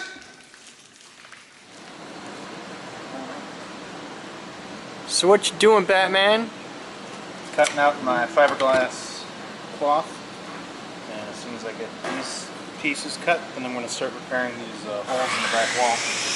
Okay, and this is where you've sanded it all out to bare fiberglass. Yep. Okay.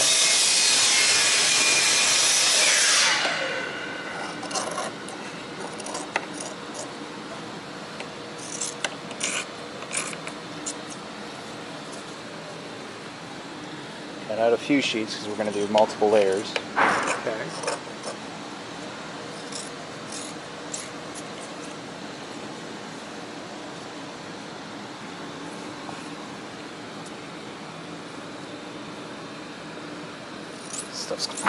Stuff's really weird to work with.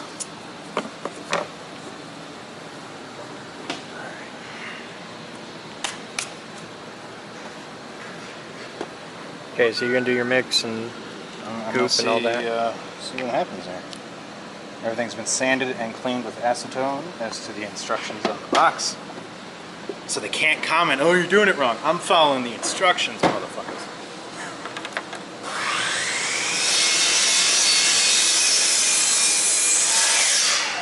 This is one of the few things I've worked with the Bondo filler stuff before, never with really shit. Did you lose the thing in the bottle? We're all good. Okay.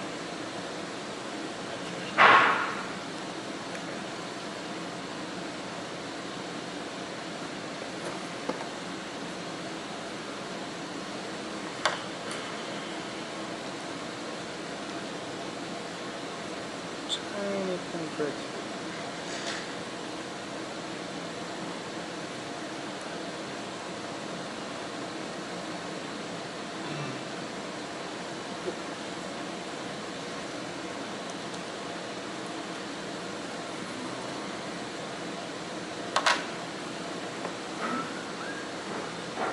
One ounce, 10 drops. Oh.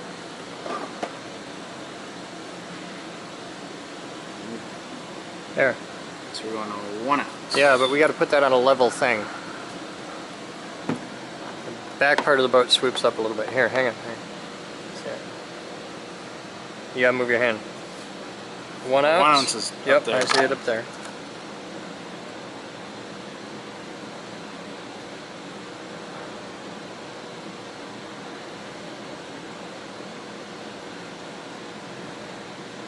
One ounce.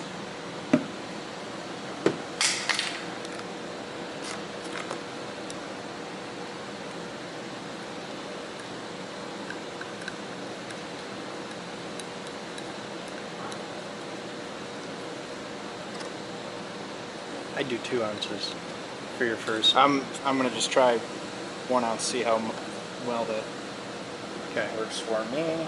This is my first time doing it, like I said. I'm gonna do the small patch down here. The non-structural one. Yeah. Okay. I'm grabbing your paintbrush. Grab that before I mix it. Oh.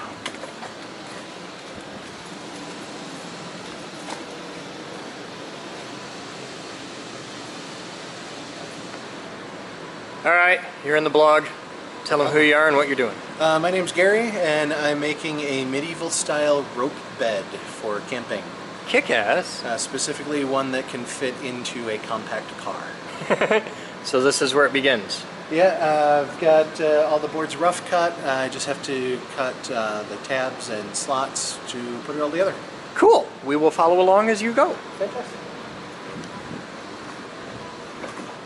So Batman's rocking boat, I got the coil wound, and he's working on his project. I got a big talk I'm giving next Wednesday. That's going to be cool. You'll enjoy that in the blog. And Jerry has completely disregarded my idea. Jerry! Yeah. Why is this all straight lines? Because that's as far as they got. But Coles, you didn't really specify anything, and I was very clear as to what I specified. It's going to come out from here. yeah. It's going to make a curve at about this point, and then come back. It's okay. If this is where you want it, what is that chalk? Yes. So there's a curve there, there's a curve here, you got all kinds of curves These happening. are mark off. That's 36 inches from that corner. That's 48 inches from there. It's 48 for like a walkway. Yeah, yeah. That's good. Okay. So is this going to come all the way back, or is it going to end there? Well, we just decided to make this walkway so the staff can come out. Okay, so there'll be like a flip thing? Something. I can do that. And it's 2 feet deep for like a desk. Seems good. Okay. We'll have overhangs for like the top desk. All right. I'll need 2x4s to frame it. I'm going to do the same thing we did at the Astor Lounge. I figured it was going to be Yeah, something. the computer workbench at the Astor Lounge, exact same thing.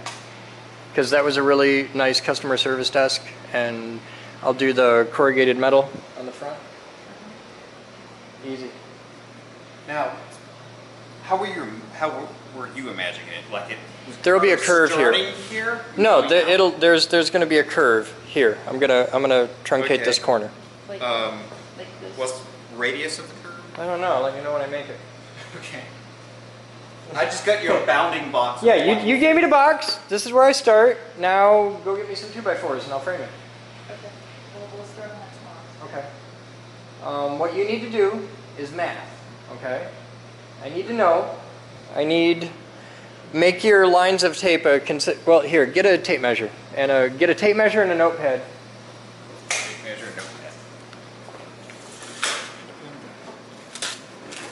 I'm going to give you a materials list. Here, I'm going to hand you this. I'm going to take that and your pen. Now watch. Here's how it's done. So, well, what's our height going to be? I want that to be 4 foot. 4 foot would be lovely. Okay, that makes the math easy. What are the walls? So, it's going to be 4 foot high. Okay. So that's 2, 3, 4, 5, 6, 7, 8. So there's 8. That makes that 16. So you know it's from the outside of the blue tape? Yeah, it's okay. Okay. 16. I'm letting you know. 17, 18, 19,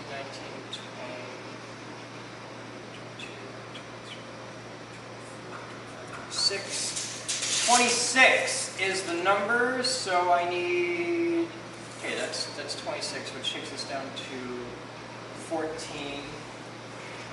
And 14.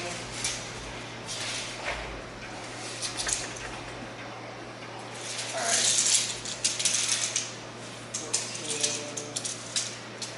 14, 15, 16, 17, 18, 19, 20, 21, 22.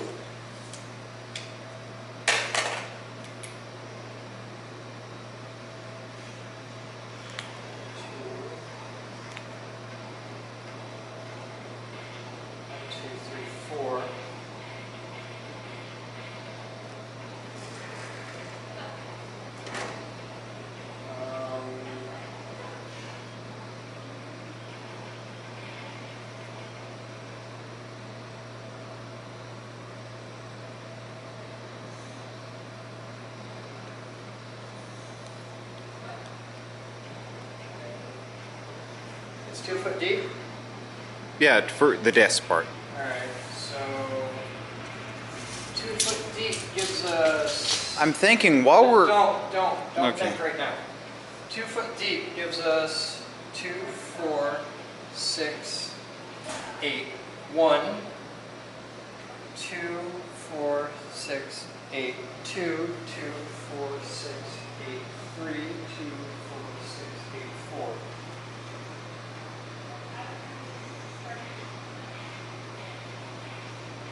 I'm just going to say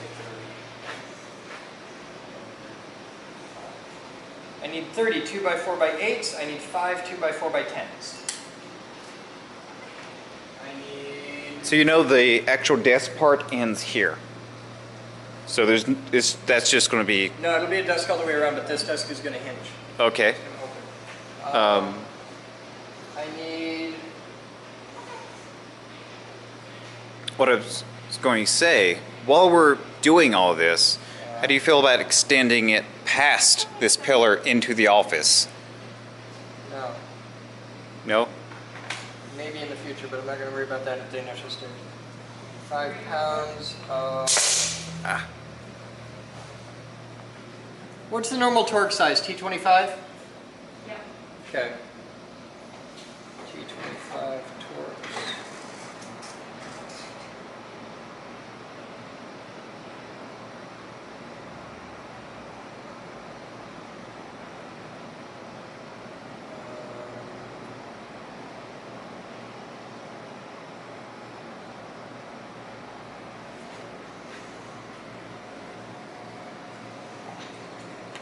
I need 5 pounds of T25 Torx deck screws, 2.5 inches long, and we got to find some of the corrugated tin.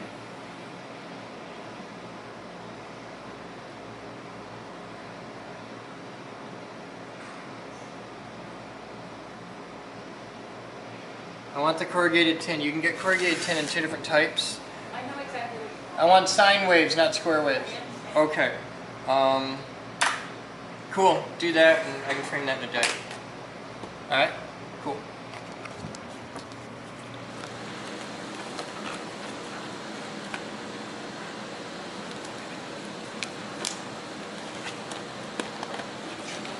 What's the doctor's end? That brush is kind of done for.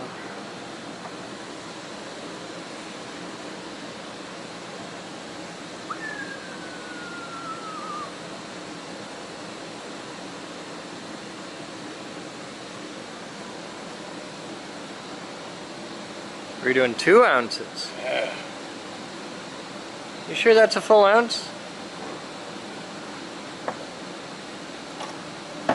It's all good, baby. I think you're a little high.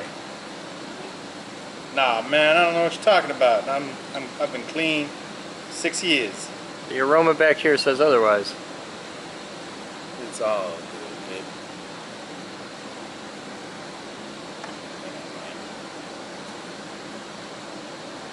Glass.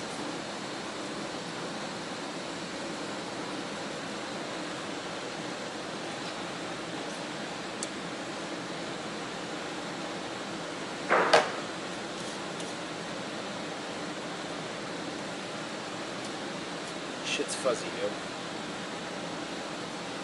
Like it's made out of fibers.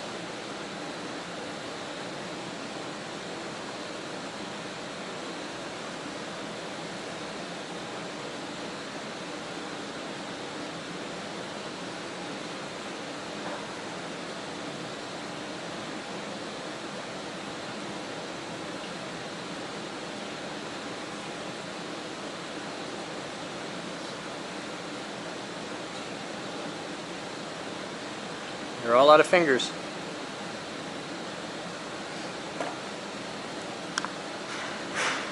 Just doing, visual counting in case I lost track or something. He's a little high. You can tell.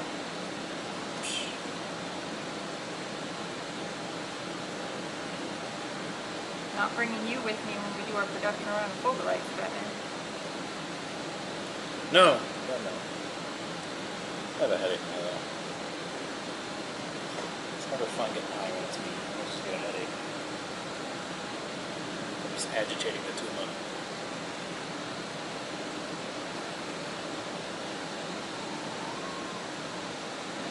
Kind of changes colors.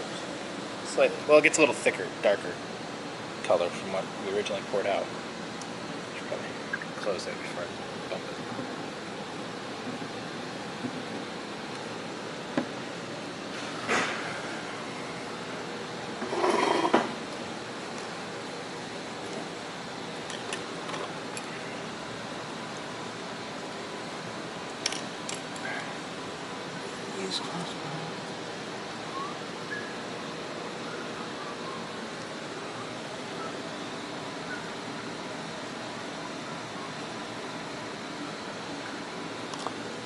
You need another piece of like paper towel to put underneath. Paper towel? Or something. Need something to catch the drips. Grab some paper towel.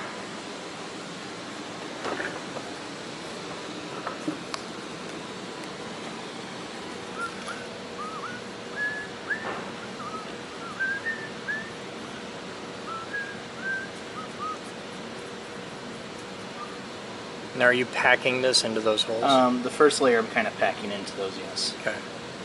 As much as the fabric will let me pack it in without completely. Ah, dang it! All over the brush.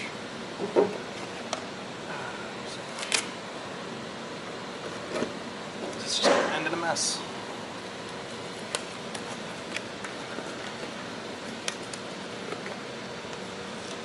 It's not like it's time sensitive.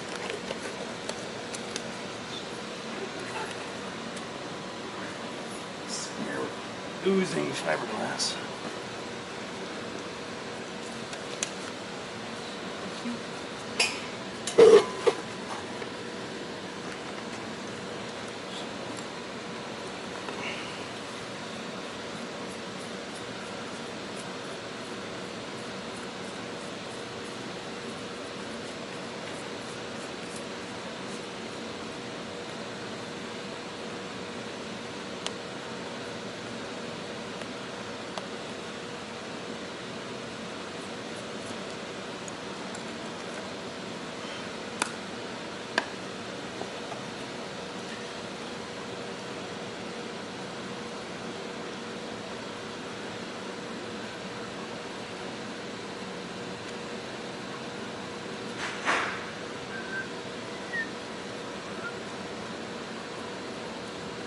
This piece was a little bigger. Oh well. Just douche the heck out of this.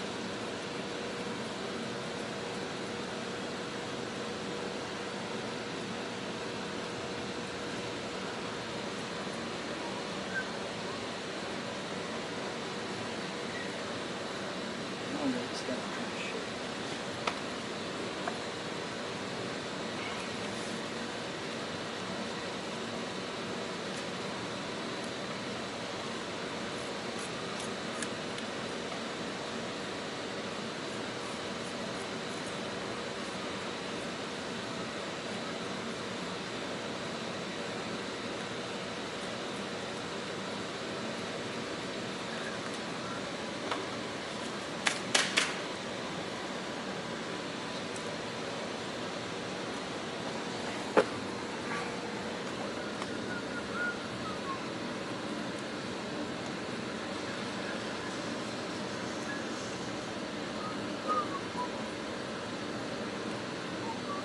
So how many times have we done fiberglass before, Batman? I've only done the Bondo filler stuff. It's not actually fiberglass, it's just that little auto body dent filler stuff. Okay. So this is my first time with actual fiberglass sheets. But it seems pretty straightforward. It's a lot like applying epoxy with a little bit of a filler. Just as long as you make sure your fabric is very well drenched, you won't have any issues. The instructions make it sound like you cannot use too much of the resin on the fabric.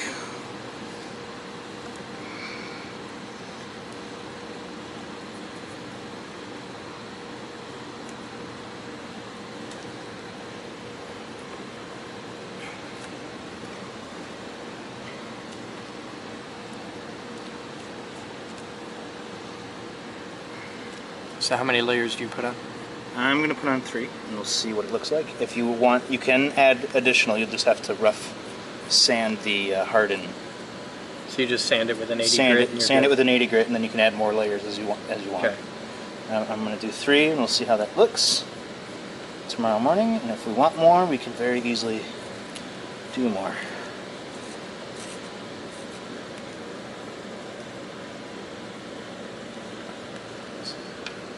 So let's see.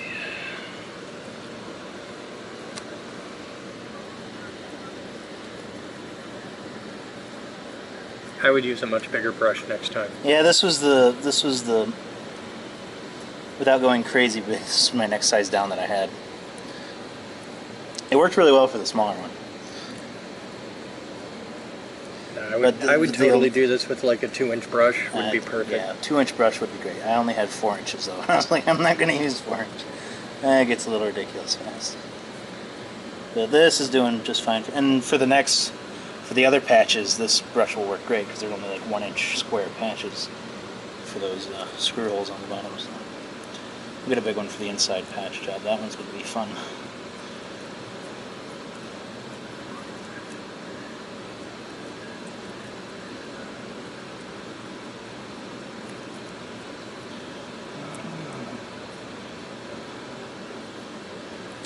So they both have 2 now, right? How many pieces of fabric are left? 2. Okay, good. Then they both have 2. Fantastic.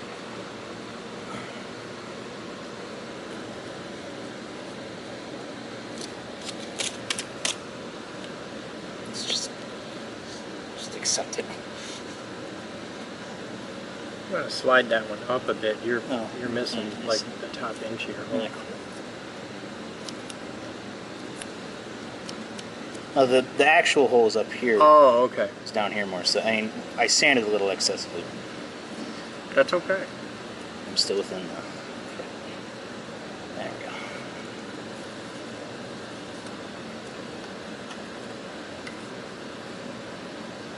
Okay, let's see.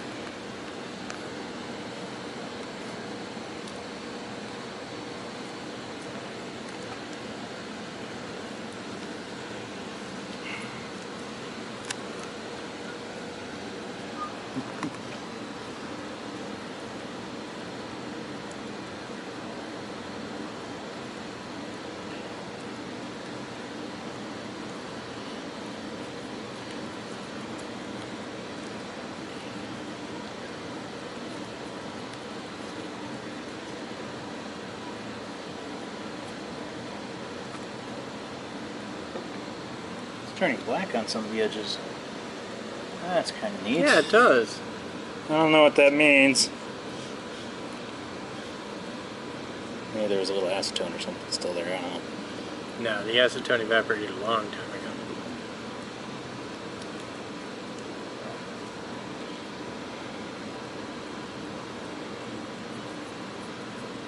It's got to be something off your scissors. Because it's only on the very edges of the cloth. That's the Sharpie marks. Oh, okay. I forgot. I marked one piece each, and then cut everything, which is why it just only recently appeared. Was the Sharpie? Oh my gosh! One more piece.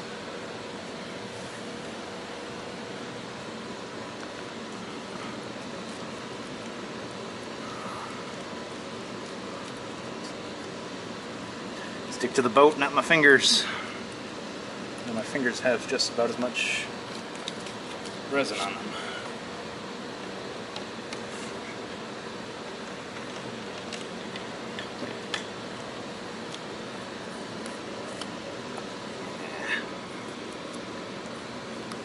So I guess I don't have to be too worried about wrinkles because we got to sand it anyway to paint. Yeah.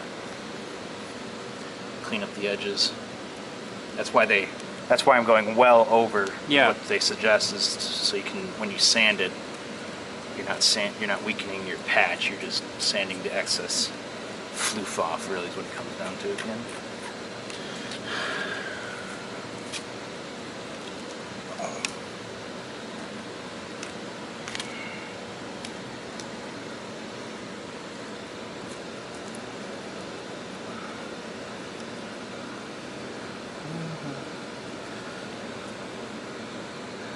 This is so much fun. Actually, it's pretty fun. I went outside the lines. It's starting to get all chunky and a little tacky already.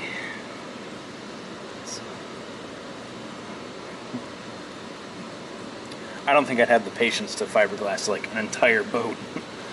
Oh, you ought to see how they do an entire boat. I'm sure it's magical. I'm sure they probably, I don't know if you can get a fiberglass that takes a little longer to set. I don't know.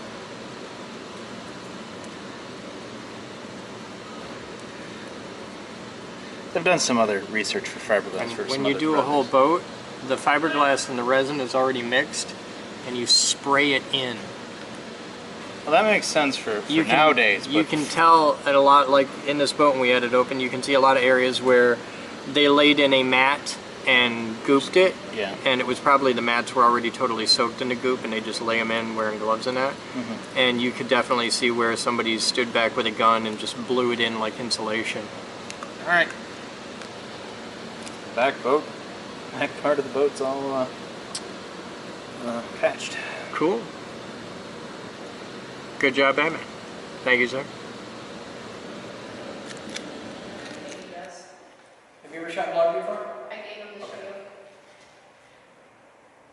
Hi guys, I'm Chris Boden. Welcome to the Geek Group. Today we're going to be winding a Tesla coil. This is just a little small 4-inch coil, general diameter, nothing special, and I'm going to take you through how we do coils here. This is not the finished coil winder. The finished version will be entirely automatic, but this is how you do it manually. And a lot of the things that I cover here will apply for what you're doing at home when you're doing this on a small scale. So things that you'll need. Your wire, we're doing a 4-inch coil, I'm winding a 22 gauge. Have a way to hold your wire where it can spin but won't wobble all around. You'll need a paper towel or a glove. I do it with a paper towel, that's just me. You'll need your coil form, which has been cleaned. I clean mine with acetone. Then give it a light sanding. I sand them at about 120 grit. You want to have it sanded to where you can see lots of little lines in it. You don't want to sand this like with 400 grit or something like that, where it ends up all nice and smooth. About 120 or so is really good. We can go any higher than a 200 grit. You could go as low as an 80. We've got end plugs that are turned to fit, and you put a screw on one of your end lugs. And why we do that will be readily apparent in a moment. Now I'm going to do a quick test just to make sure we've got everything right, because I don't have a foot pedal or anything like you would normally want for this. This is a rotisserie system, so I have Drew is helping me out on this. If you could please turn it on. Turn it off. Okay, now turn it on, let it go around 2 times, and when the screw is up here, when the screw passes my finger, turn it off. Thank you. You get about 90 degrees of coast down. So, I've got my wire on my little slider here, and I'm just going to bring this in. Get a good anchor. Okay. Now, once you're going, it's really easy. I screwed it up already! I forgot a step. We have to do a thing. We have to do goop. So I'm just going to cut that off. We'll come back to that in a minute. I forgot a step.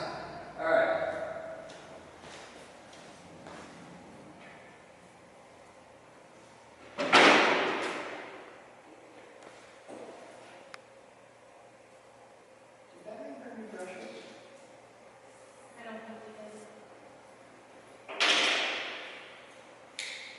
I don't think we did. I think we're bringing brushes.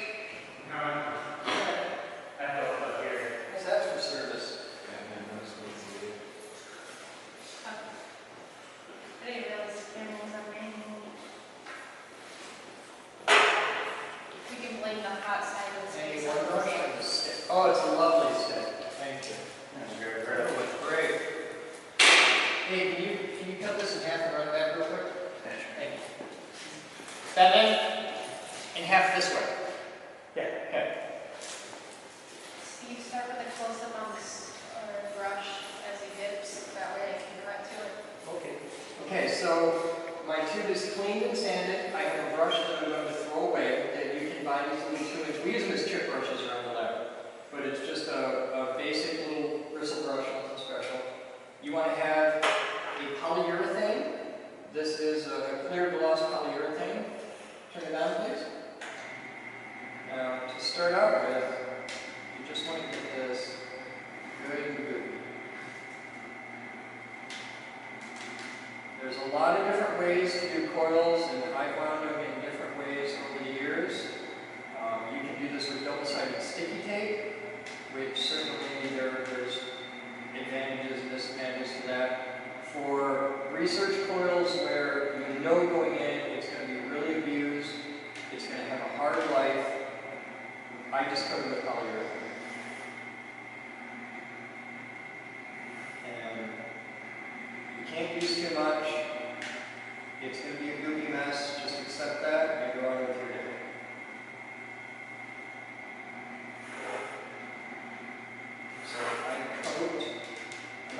first half of the coil, like that, really thick. And then come back with your brush, and just start here, and on each revolution, you want to go forward by about an inch. And you're just going to spread that little wave right up there.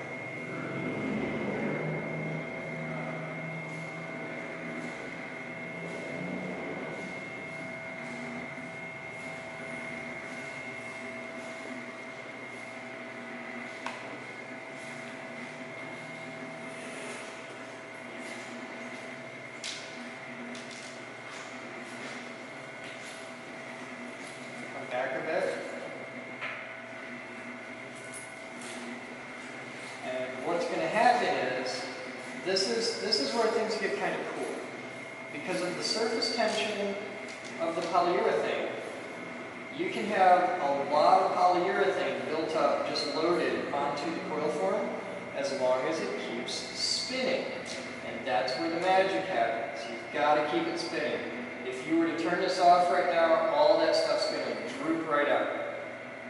So, and it only takes a couple minutes. Like, you can bet there's no way we get through this whole line without having to stop at some point. But you just got to keep it spinning and try and keep as much as you can loaded on. Now, as we go through the wind, and now that I've got this smoothed out, it's a lot easier to handle. But as we go through the wind, you're going to have parts where it overlaps and stuff like that, so you got to stop for a second and go back and fix it. But this gets tacky in just a few minutes. This is fast dry polyurethane, which is exactly what you want because you're going to use a lot of it. And now you can see I'm painting this all the way up to the end of the coil form. Well, my pipe is PVC, and that's sanded, so the polyurethane will stick to that. But my coil form ends, the mounts, they're just made out of UHMW, and there are very few things in the world that will stick to UHMW, so when this is done, this will pop right off. So you can get all the polyurethane you want on, you're not going to hurt it.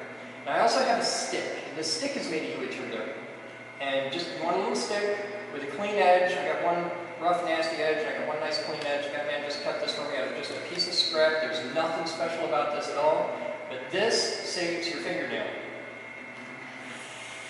And your paper towel or your glove saves your thumb. Now, that's very wet, evenly coated. I need my cutters.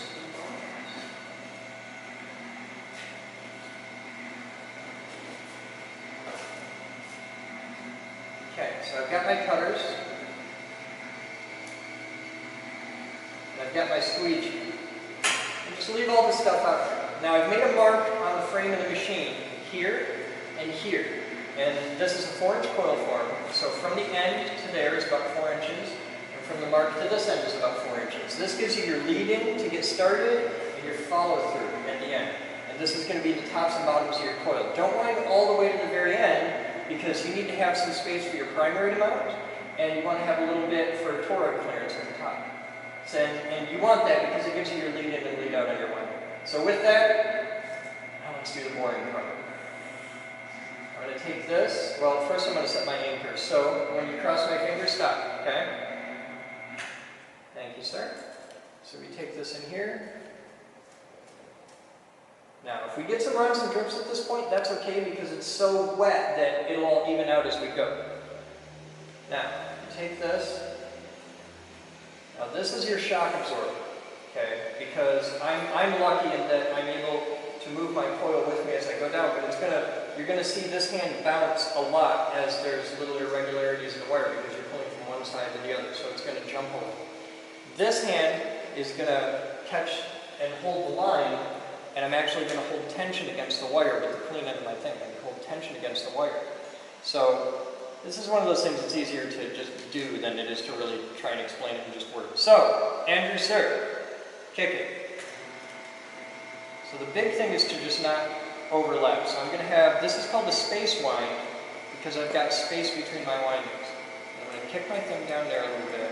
Now I know once I cross that line I'm committed. So all this will probably get peeled off or messed with later. But what I want to do is come right up to there. And now we're winding for real. use that to just hold a little bit of tension. And now this is close wound because they're actually right on top of each other. All the windings are touching.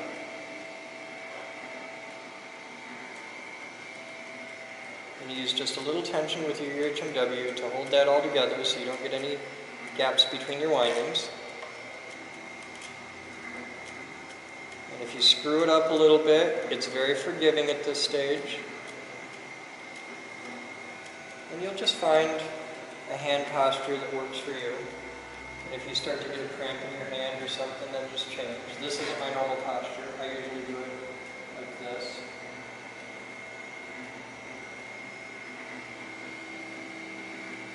You want to have a few inches lead of wire between you and the tube. You don't want to be right up next to the tube. And you're actually going to hold the wire back just a little bit so that it doesn't, like if I let go, I'm still nice and tight because my wire is actually a couple turns behind where the face is. And you can see there's all kinds of goop all over the place. It's a good messy job. That's exactly what you want. You want to have a fair bit of goop. Because what we're doing is we're embedding the wire in the layer of goop. And there you can see where I'm holding it there. And that's where you want to be. Now this may seem like a really slow speed, but because I have a fixed speed on this, you'd rather have it be a little slow than too fast. And I tell you, when you screw up and have an overlap or something, it gets fast pretty quick because by the time I see what's wrong, I react to it, and I yell to turn it off, and he notices that I yelled, and we're going to be 2 turns into the screw up, and then you got a problem. It kind of sucks. But that'll probably happen before we get done with this. And when it does, I'll just show you how to fix it. If it doesn't happen, then I'm just the luckiest dude on the internet, and this whole video will go out unedited and be very long and very boring because it'll be the first time in my entire life that I will have ever wound a perfect Tesla coil, because that just never happens. But for now, we're doing all right. We're in free roam mode, so if you want to cross my camera now, guys, you can. That's pretty much the explanation for now, is it? Yep.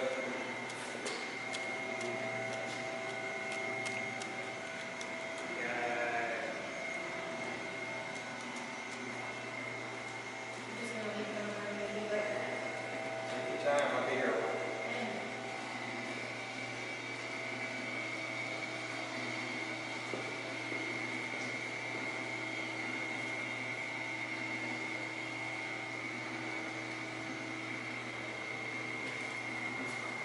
Did you just bump my tripod? Oh my god. Fuck away from it. It's going to kill you. You bumped his tripod. It's another dead engine to deal with. You didn't have to deal with the first one. Well, no, but I had the emotional baggage of knowing that a man died on one of my video shoots. I'm sensitive.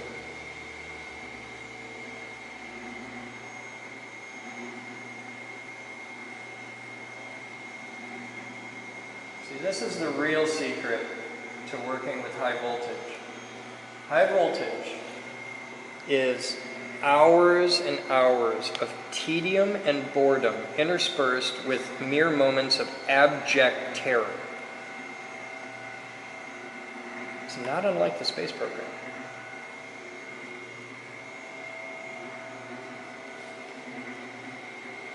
Millions of people will see our Tesla coils in operation and be like, man, I want to build one of those, that looks like awesome. And then when they really find the amount of boredom and work that goes into building the things, they decide they just want to watch the show instead. I'm still working on the one that we were working on when we first got here. Mainly because we still haven't gotten boards or a driver board. We can fix it.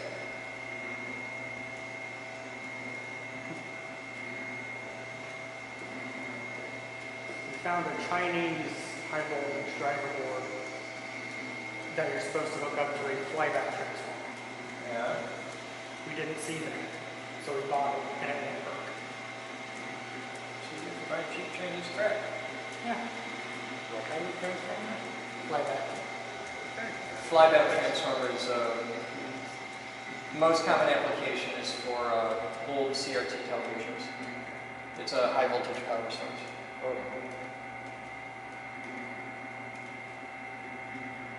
It's fun to use when you're trying to scare the crap out of your friends.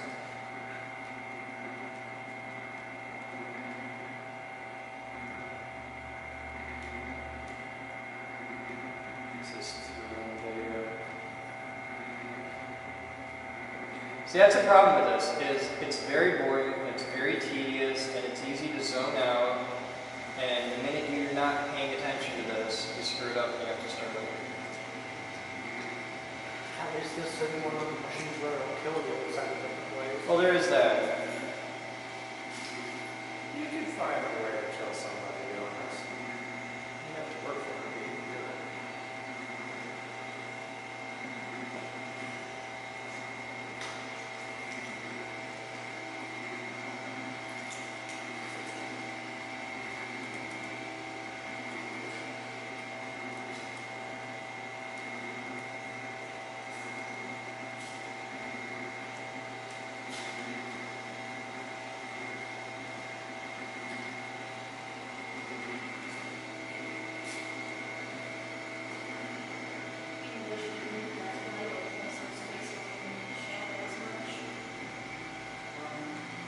This like closer to the wall. It doesn't matter now. It just definitely look different. And it's not like you can't see its face, but it's definitely in shadow. Yeah. But we've shot worse than video, so as long as it's an improvement. I just said it was a pretty shot. It is a pretty shot. I'm just seeing how it can get better. It's not like this is the last time we'll be blinding the boy. Oh God. So look, we already learned in And this is, of all the coils we've ever run, this is absolutely the best photographic process that we've used for it. Like where we have, you can shoot it from that side. Like last time we did this on the lathe. We could get it from 2 angles. Yeah, this is really cool. Oh yeah, the Trevor one.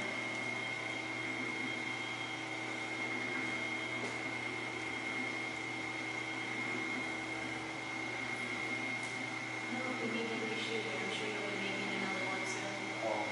I have a lot of these coils to run. Though if we do reshoot it, we should hang it a little bit away from the wall and the light. Do that.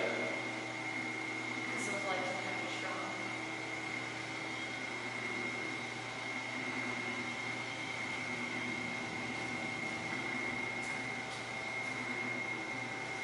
You want me to keep going with this? Sure. As long as you can handle holding that camera, sure. The viewers of the blog have kind of a twisted fetish for long, boring videos. Try not to stand exactly where you were just standing. At least not for more than a couple seconds. Oh, he was blocking time lapse? Not him, just his fluffy head. Oh.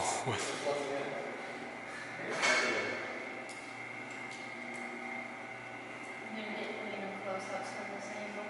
Or just letting everyone else know. So they weren't worried about sailing around in the background.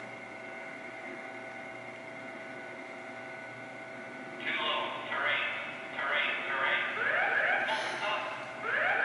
the worst. Oh, like you're using the other one. It's more that you keep finding these.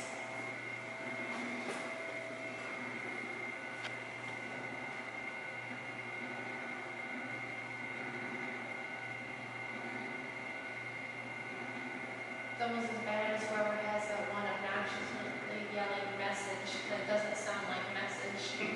Oh, that's his head. It's bad. I keep trying to get him to change it.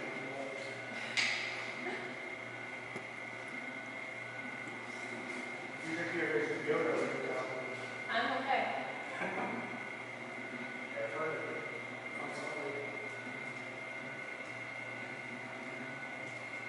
I wanted a GIF of just like this.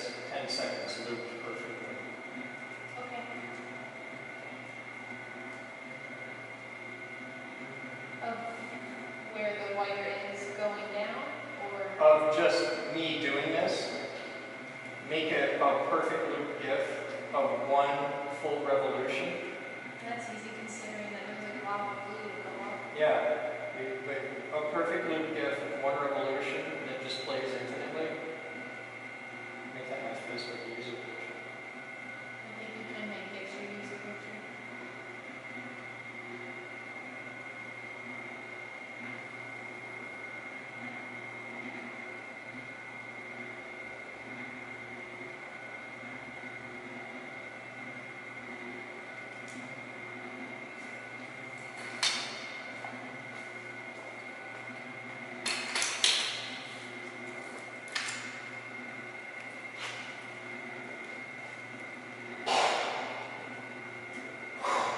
Go take care of it. Yes, you.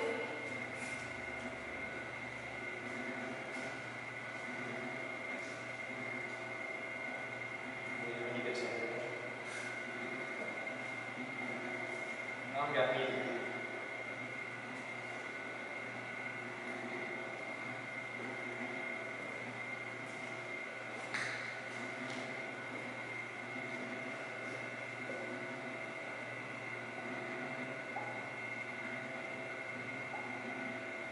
That's that for you.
Is it going faster because you're just used to it or because it's that much smaller?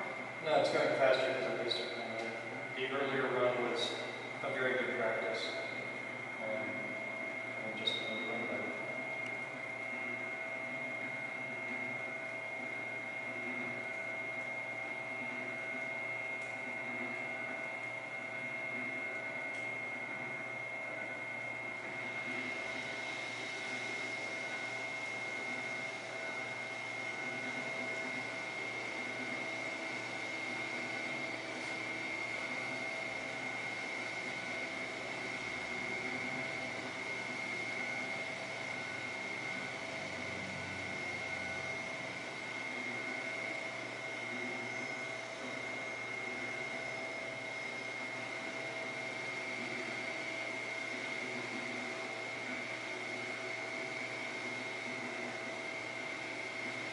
Everything he does.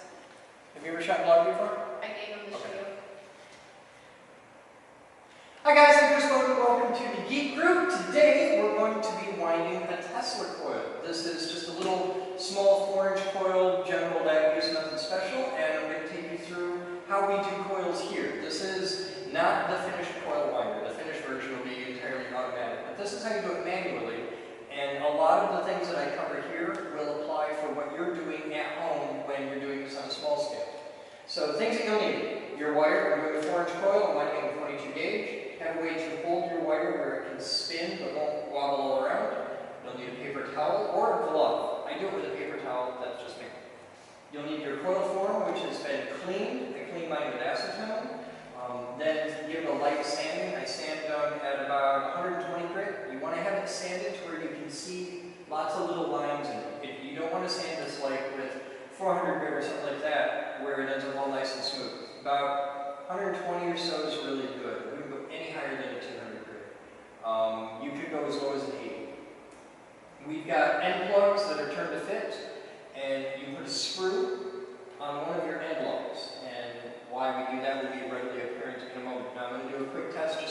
got everything right. Because I don't have a foot pedal or anything like you would normally want for this. This is a rotisserie system, so I have Drew is helping me out on this. If you could please turn it on. Turn it off. Okay, now turn it on, let it go around 2 times, and when the screw's up here, when the screw passes my finger, turn it off. Thank you. You get about 90 degrees of coast down. So, I've got my wire on a little slider here, and I'm just going to bring this in. Get a good anchor. Okay. Now, once you're going, it's really easy. I screwed it up already! I forgot a step. We have to do a thing. We have to do glue. So I'm just going to cut that off. We'll come back to that in a minute. I forgot a step. Alright.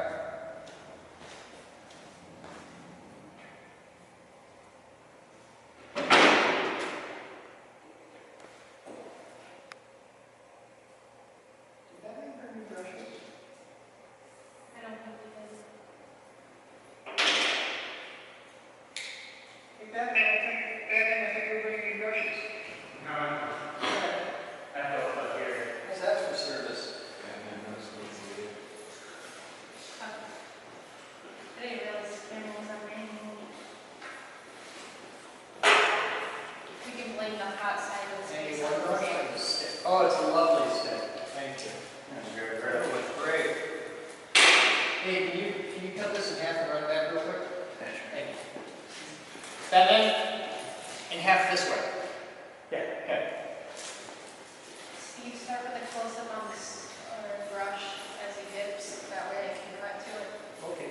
Okay, so my tube is cleaned and sanded. I have a brush that I'm going to throw away that you can buy these little 2-inch. We use them as chip brushes around the lab.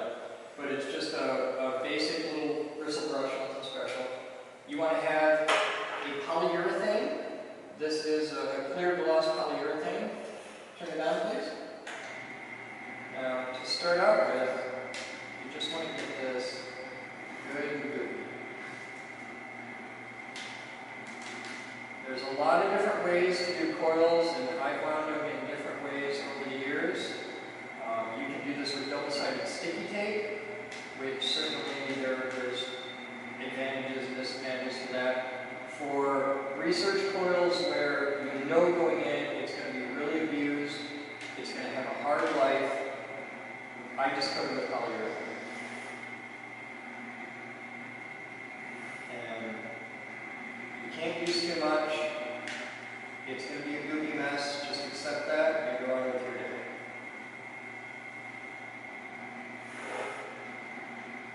So I coat about the first half of the coil, like that, really thick. And then come back with your brush and just start here, and on each revolution, you want to go forward by about 1 inch. And you're just going to spread that little wave right up there.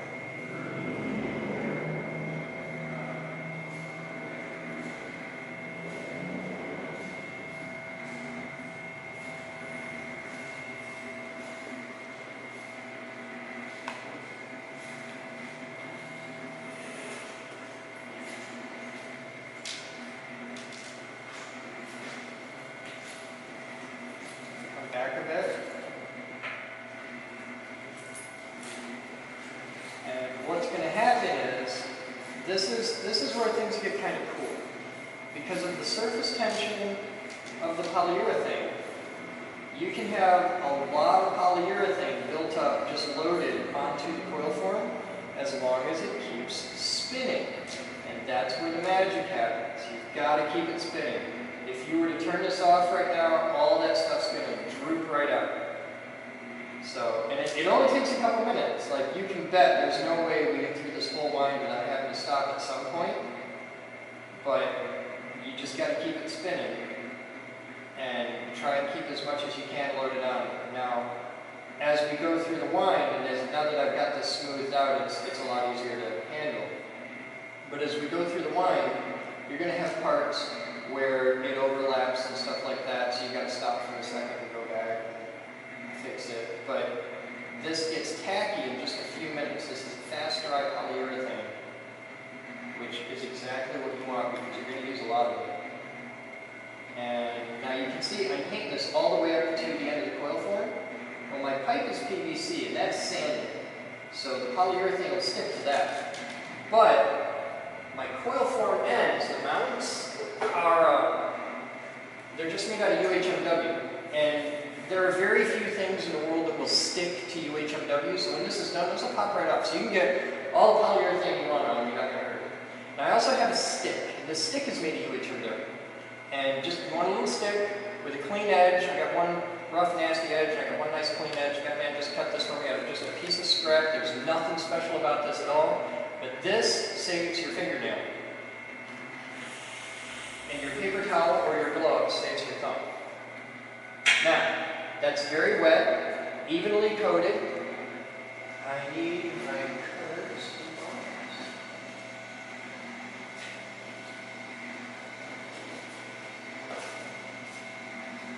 Okay, so I've got my cutters. And I've got my squeegee. And just leave all this stuff out here. Now I've made a mark on the frame of the machine here and here. And this is a 4-inch coil form, so from the end to there is about 4 inches, and from the mark to this end is about 4 inches. This gives you your lead-in to get started and your follow-through at the end. And this is going to be the tops and bottoms of your coil. Don't wind all the way to the very end, because you need to have some space for your primary to mount, and you want to have a little bit for toroid clearance at the top. So, and you want that because it gives you your lead-in and lead-out on your winding.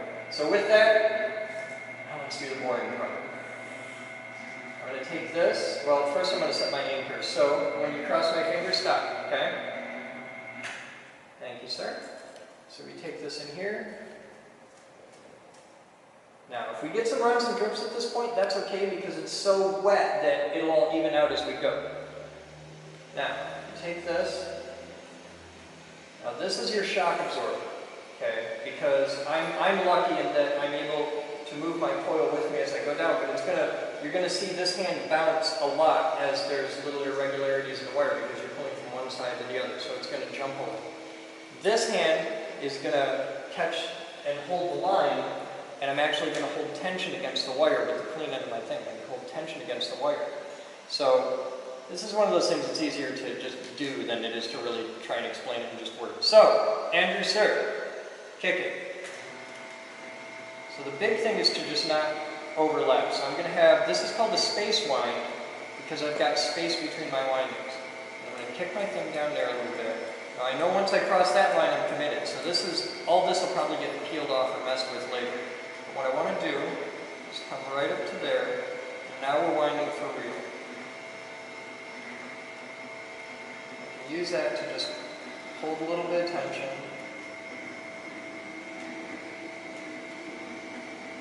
Now this is close wound because they're actually right on top of each other. All the windings are touching.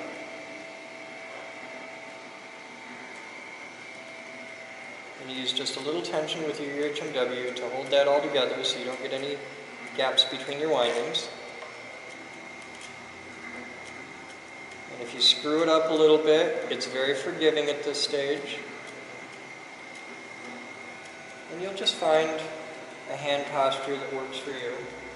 And if you start to get a cramp in your hand or something, then just change. This isn't my normal posture. I usually do it like this.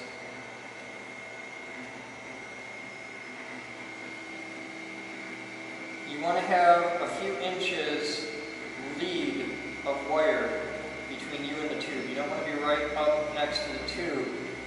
And you're actually going to hold the wire back just a little bit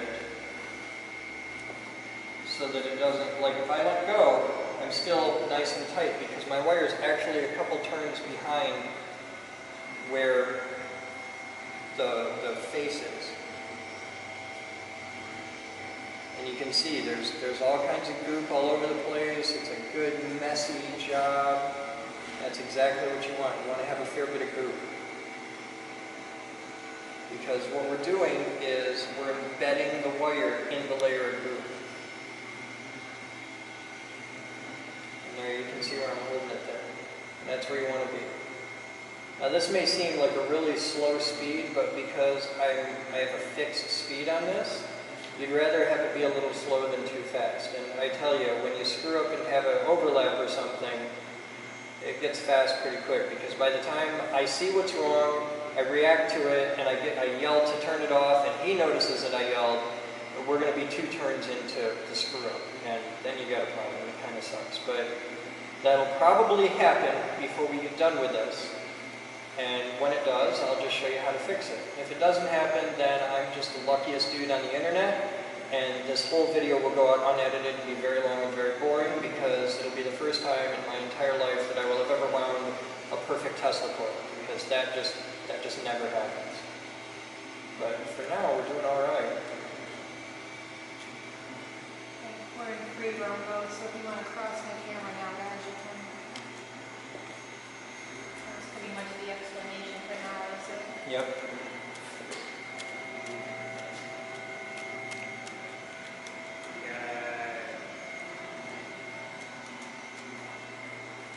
I'm just going to leave them for me to be right back.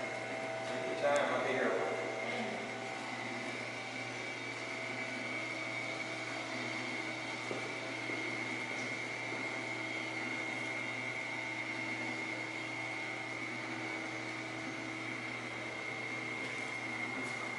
Did you just bump my tripod?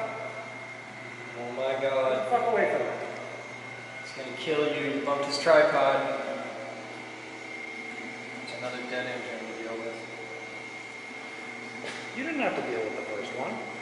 Well, no, but I had the emotional baggage of knowing that a man died on one of my video shoots. I'm sensitive.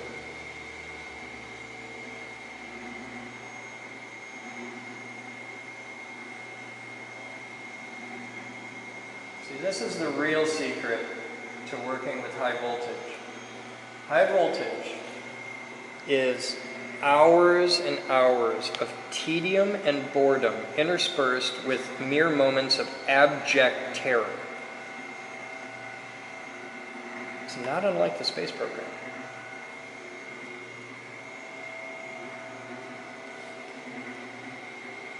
Millions of people will see our Tesla coils in operation and be like, man, I want to build one of those, that looks like awesome. And then they really find the amount of boredom and work that goes into building the things. They decide they just want to watch the show instead. I'm still working on the one that we were working on when we first got here. Mainly because we still haven't gotten holes or a driver board. We can fix it.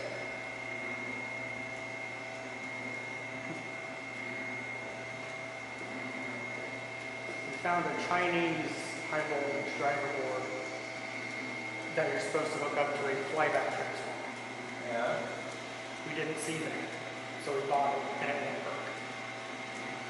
So you can buy cheap Chinese crap. Yeah. What kind of transformer? Flyback. Flyback transformers, most common application is for old CRT televisions. It's a high voltage power source. Oh.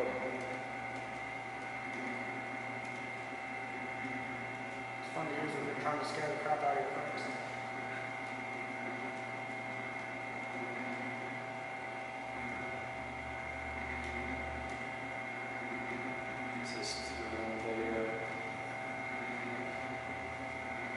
See, that's the problem with this, is it's very boring, it's very tedious, and it's easy to zone out, and the minute you're not paying attention to this, you screw it up and you have to start over. At least this isn't one of the machines where it'll kill you inside of different ways. Well, there is that. You can find a way to kill somebody doing this. You have to work for it. You can do it.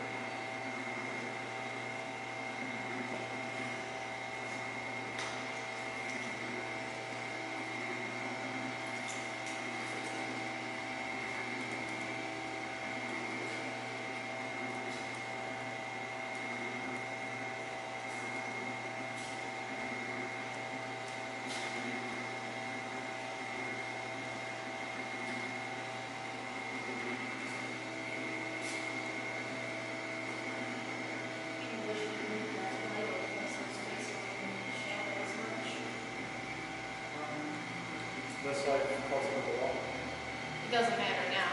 We'll just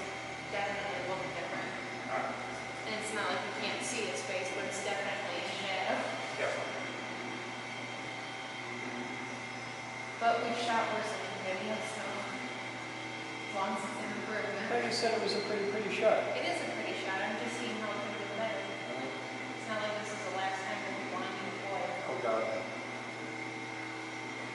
So look, we already learned in And this is, of all the coils we've ever run, this is absolutely the best photographic process that we've used for it. Like where we have, you can shoot it from that side. Like last time we did this on the lathe. We could get it from 2 angles. Yeah, this is really cool. Oh yeah, the Trevor one.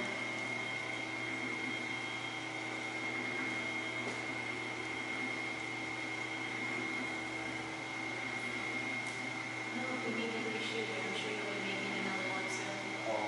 I have a lot of these coils to run. Though if we do reshoot it, we should make it a little bit away from the wall or in the You light. can do that. Because those lights are kind of strong.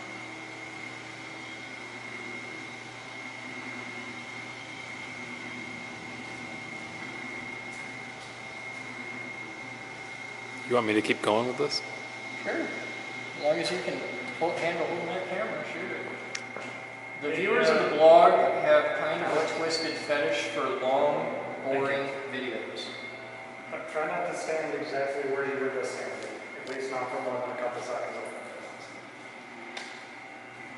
Oh, he was blocking timelapse? Not him, just his fluffy head. Oh.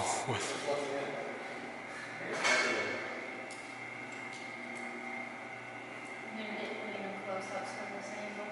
Or just letting everyone else know. So they weren't worried about sailing around in the bathroom. You're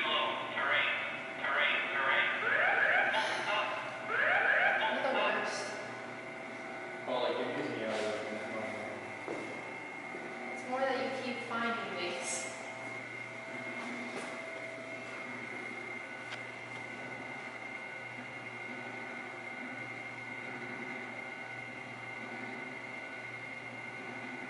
It's almost as bad as whoever has that one obnoxiously yelling message that doesn't sound like message. Oh, that's his head. It's bad. I keep trying to get him to change it.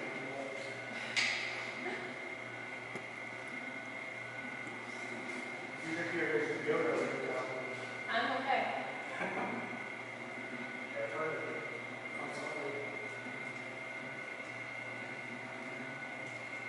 I want a GIF of just like this, 10 seconds looped perfectly. Okay.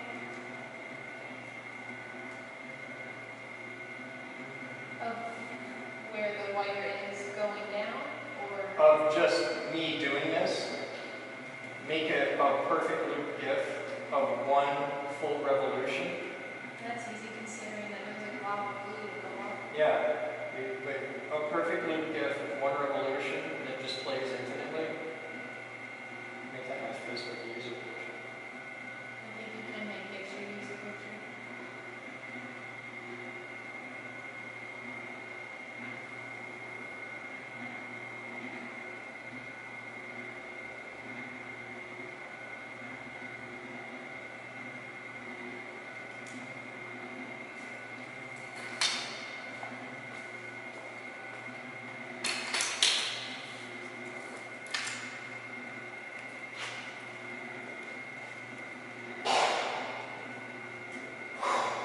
Go take care of it.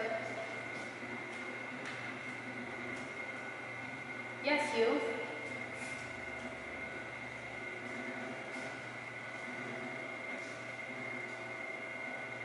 When you get to the Mom got me.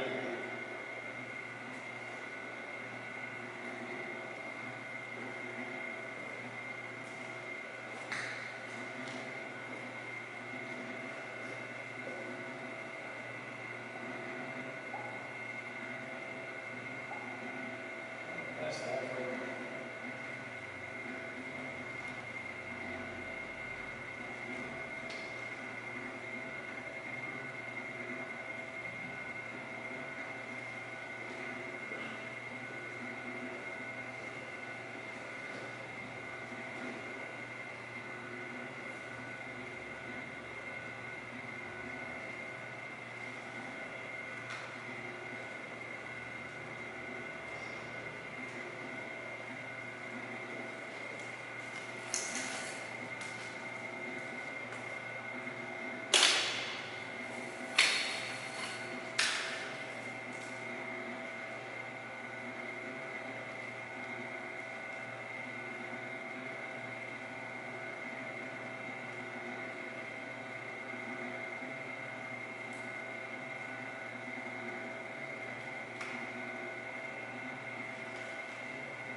No, it's going faster because I'm used to it.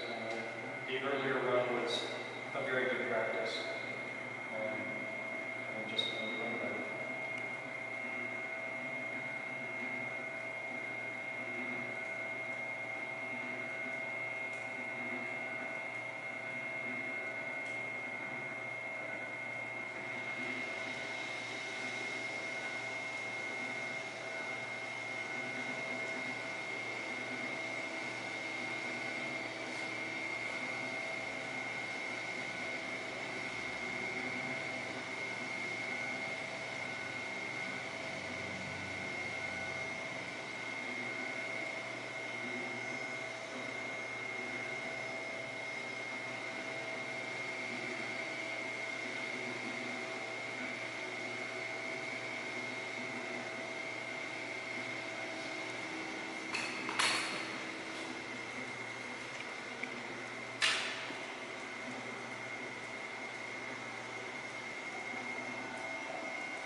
You'll see in a minute.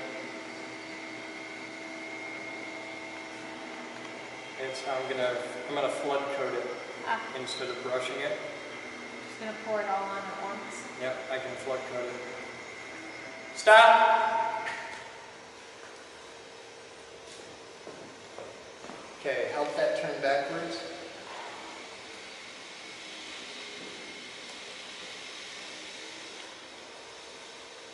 Come on back. Come on back. Now as you back it off, keep tension on your wire reel. Keep coming. Keep coming. Okay, now we're in.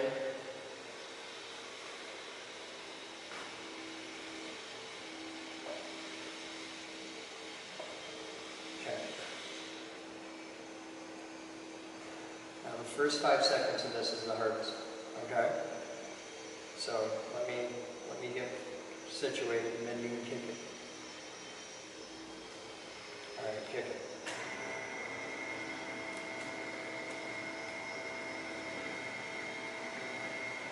We're going to have a gap in there and there's really nothing I can do about it. We're just going to have a little gap.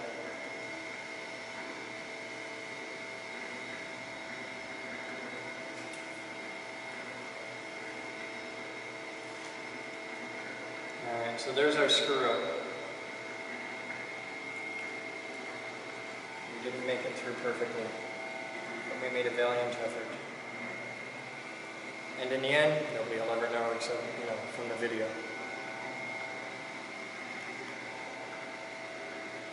It's okay to make mistakes in projects like this. The important thing is having the ability to handle how to fix it when it goes wrong. And this is true of a lot of things in life. I heard a guy say once that the superior pilot is the guy who uses his superior judgment to avoid situations where he would have to use his superior skills. And as a guy who's spent a long time on stage, I can tell you that it's really easy to do a show where everything goes right.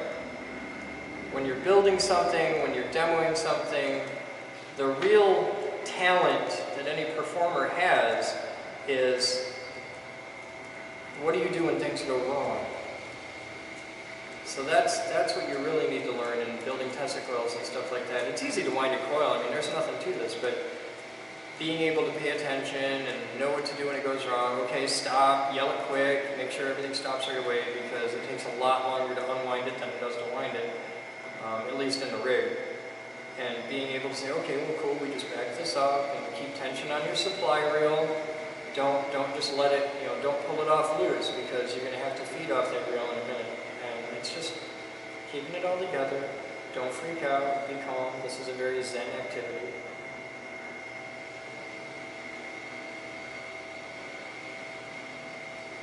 Massage We're almost done. And what I'll do is I'll close wind the actual coil form part. And I'll space wind the bottom. I'll show you the difference. I'll do it like a 1/4 inch space wind. Uh-oh, stop. Come on back. Come on back. Come on back. Okay, I think we popped it back. Okay. Check it.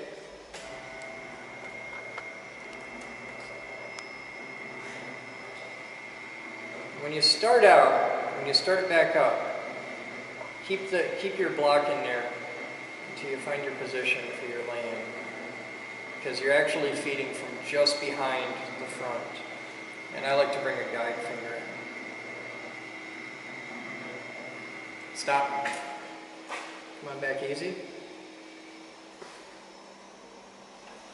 Come on back. Okay, we dropped it. We dropped it. Yeah, I was trying to adjust forward and killed it. All right.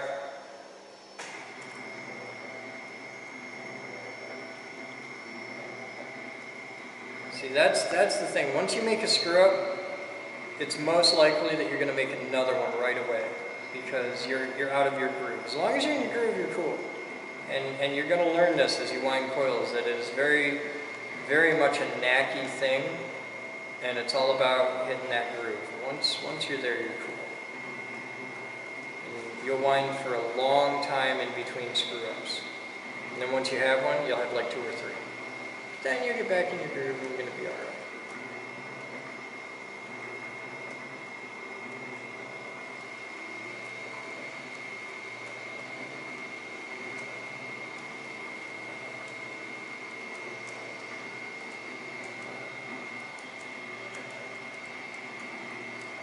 Now I can see by looking across that we're almost to our line. We've got about a 1/2 inch to go.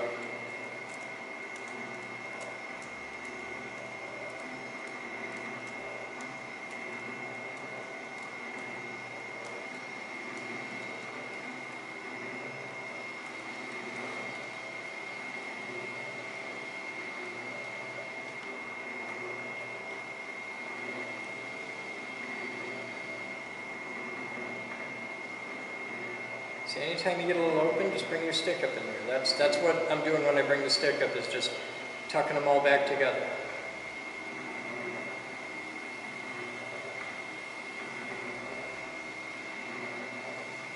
Now I'm going to go out into a nice 1/4 inch space wind.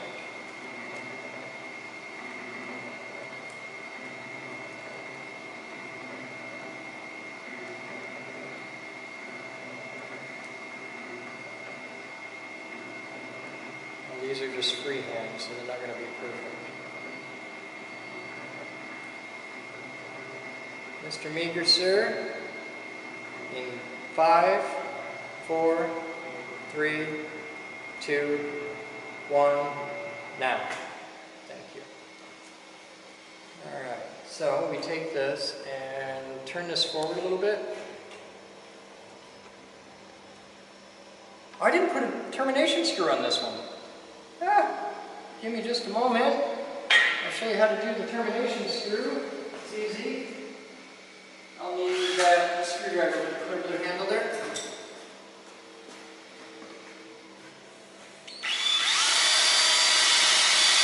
This is a new rig. We haven't got all the parts in it yet. I'll trade you. Thank you, sir.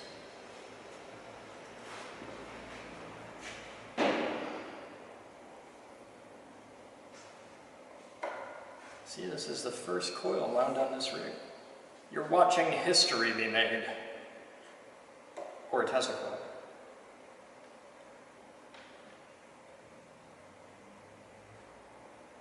Now I put it in, so all I have is the shoulder up on top. Okay, so we're done with that. We'll bring this up here.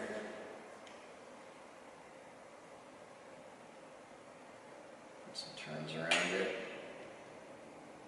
cut it off, make sure it's folded over. We're going to cut this side off nice and clean. Put that down there because you don't need it. Now, this is going to be cool. I'm going to take a cup. Now you saw me brush it on at first. Now I've got a cup and I've got a squeegee. You can get these anywhere. You can buy these on the internet for nothing. This came from lidcoproducts.com, but they're a couple bucks a piece. You don't need the fuzzy side. All you need is the soft plastic squeegee. Okay? And it's all this. You can do this with a credit card. So I'm going to take a cup.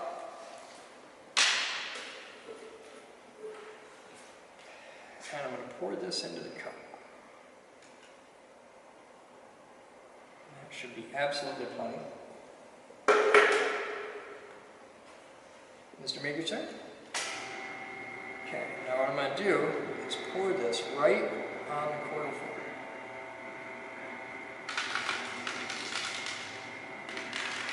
Make a bit of a mess doing it. That's why we put paper down.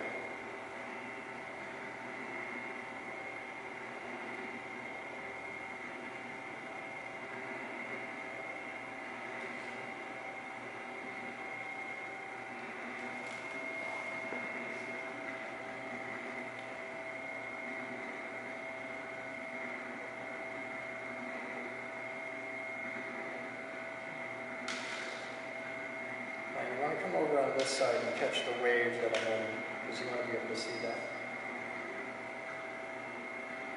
Steve, In a second. he's halfway down the coil.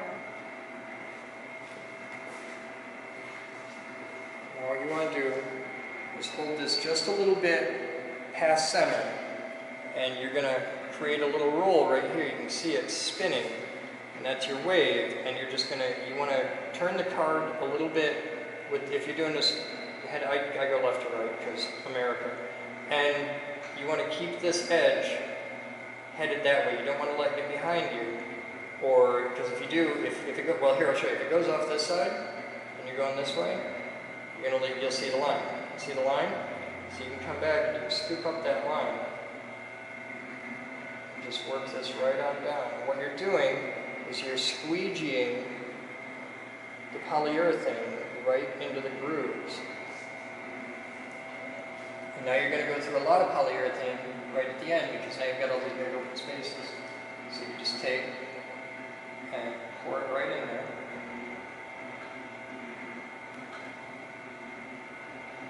You want to have just enough where you've got your little line right there.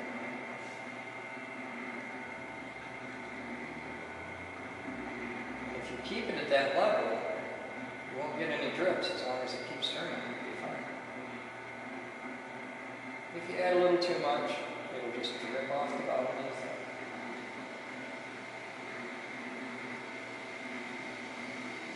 Push that back this way. And this is pretty much the thickest you can put it on without making some manner of giant mess. I only use a brush for the very first coat, because now it's not smooth anymore. You've got all those little holes to fill.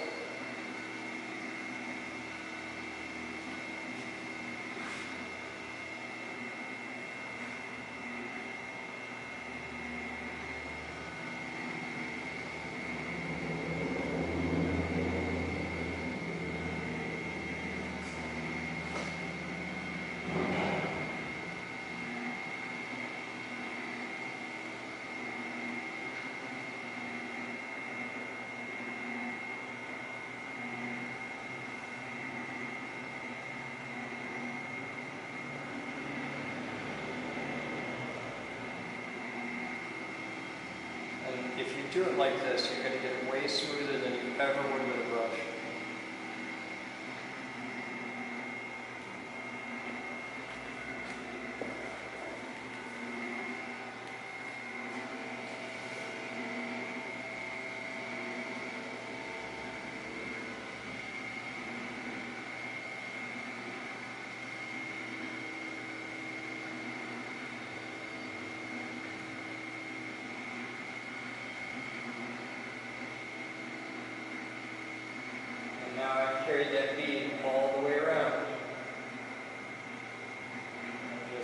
angle it off and let it build up your little rim of stuff there.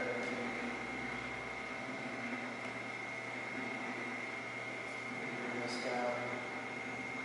Take off your excess like that.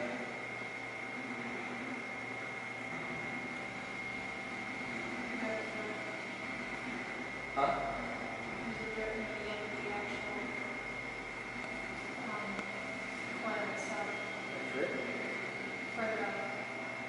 Look at the actual parts and the Oh.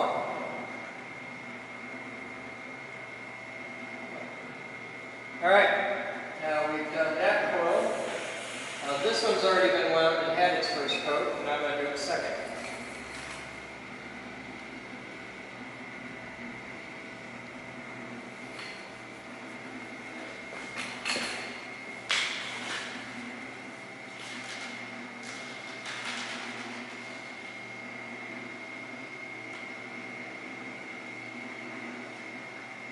Yeah, we're gonna have to reshoot this part.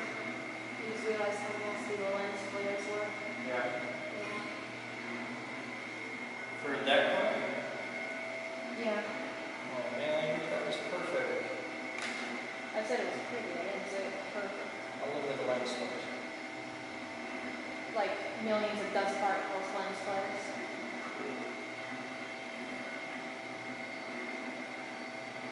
You'll be wanting to do it, won't kill you.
Watch this close, you can see that I'm pushing a full circular wavefront all the way down the coil to make sure that I've got every nook and cranny filled with polyurethane.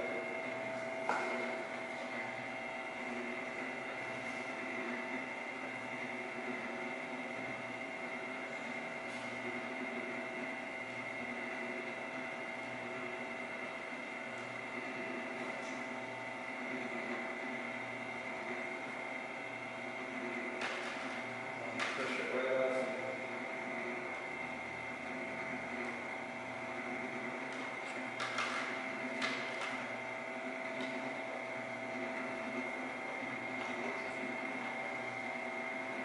That's all she'll take.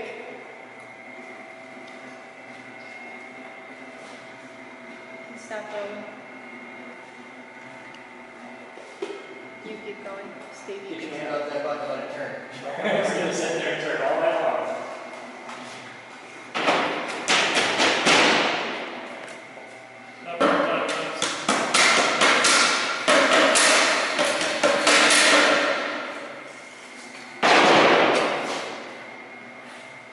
The opening might be okay. But as soon as it got near that light at all, an angle, spots everywhere. Hey, like that.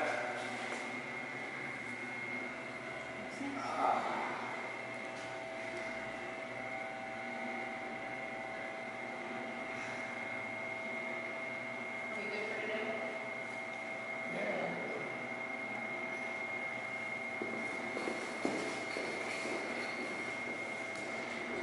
We gotta stop going. It's not that.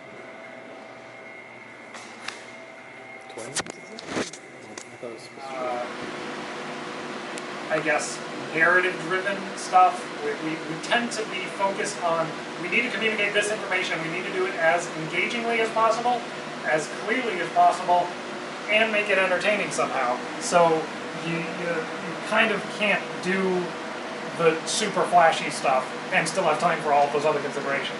But again, that's more of the best art is done with constraints thing, especially with regards to animation. Mr. Bellatini, sir. What time is it? Popliteal fossa. Okay. I wouldn't have thought to call that a fossa, but okay, popliteal. That's a fun Popliteal fossa. That's a fun word to say. Popliteal. There you go. Because you bump from a P to an L. Popliteal. You guys have fun. That's today's Captain's Blog. Today's Captain's Blog is made possible by Madman Mark, who not only brought awesome to our laser lab, but a kangaroo onesie as well.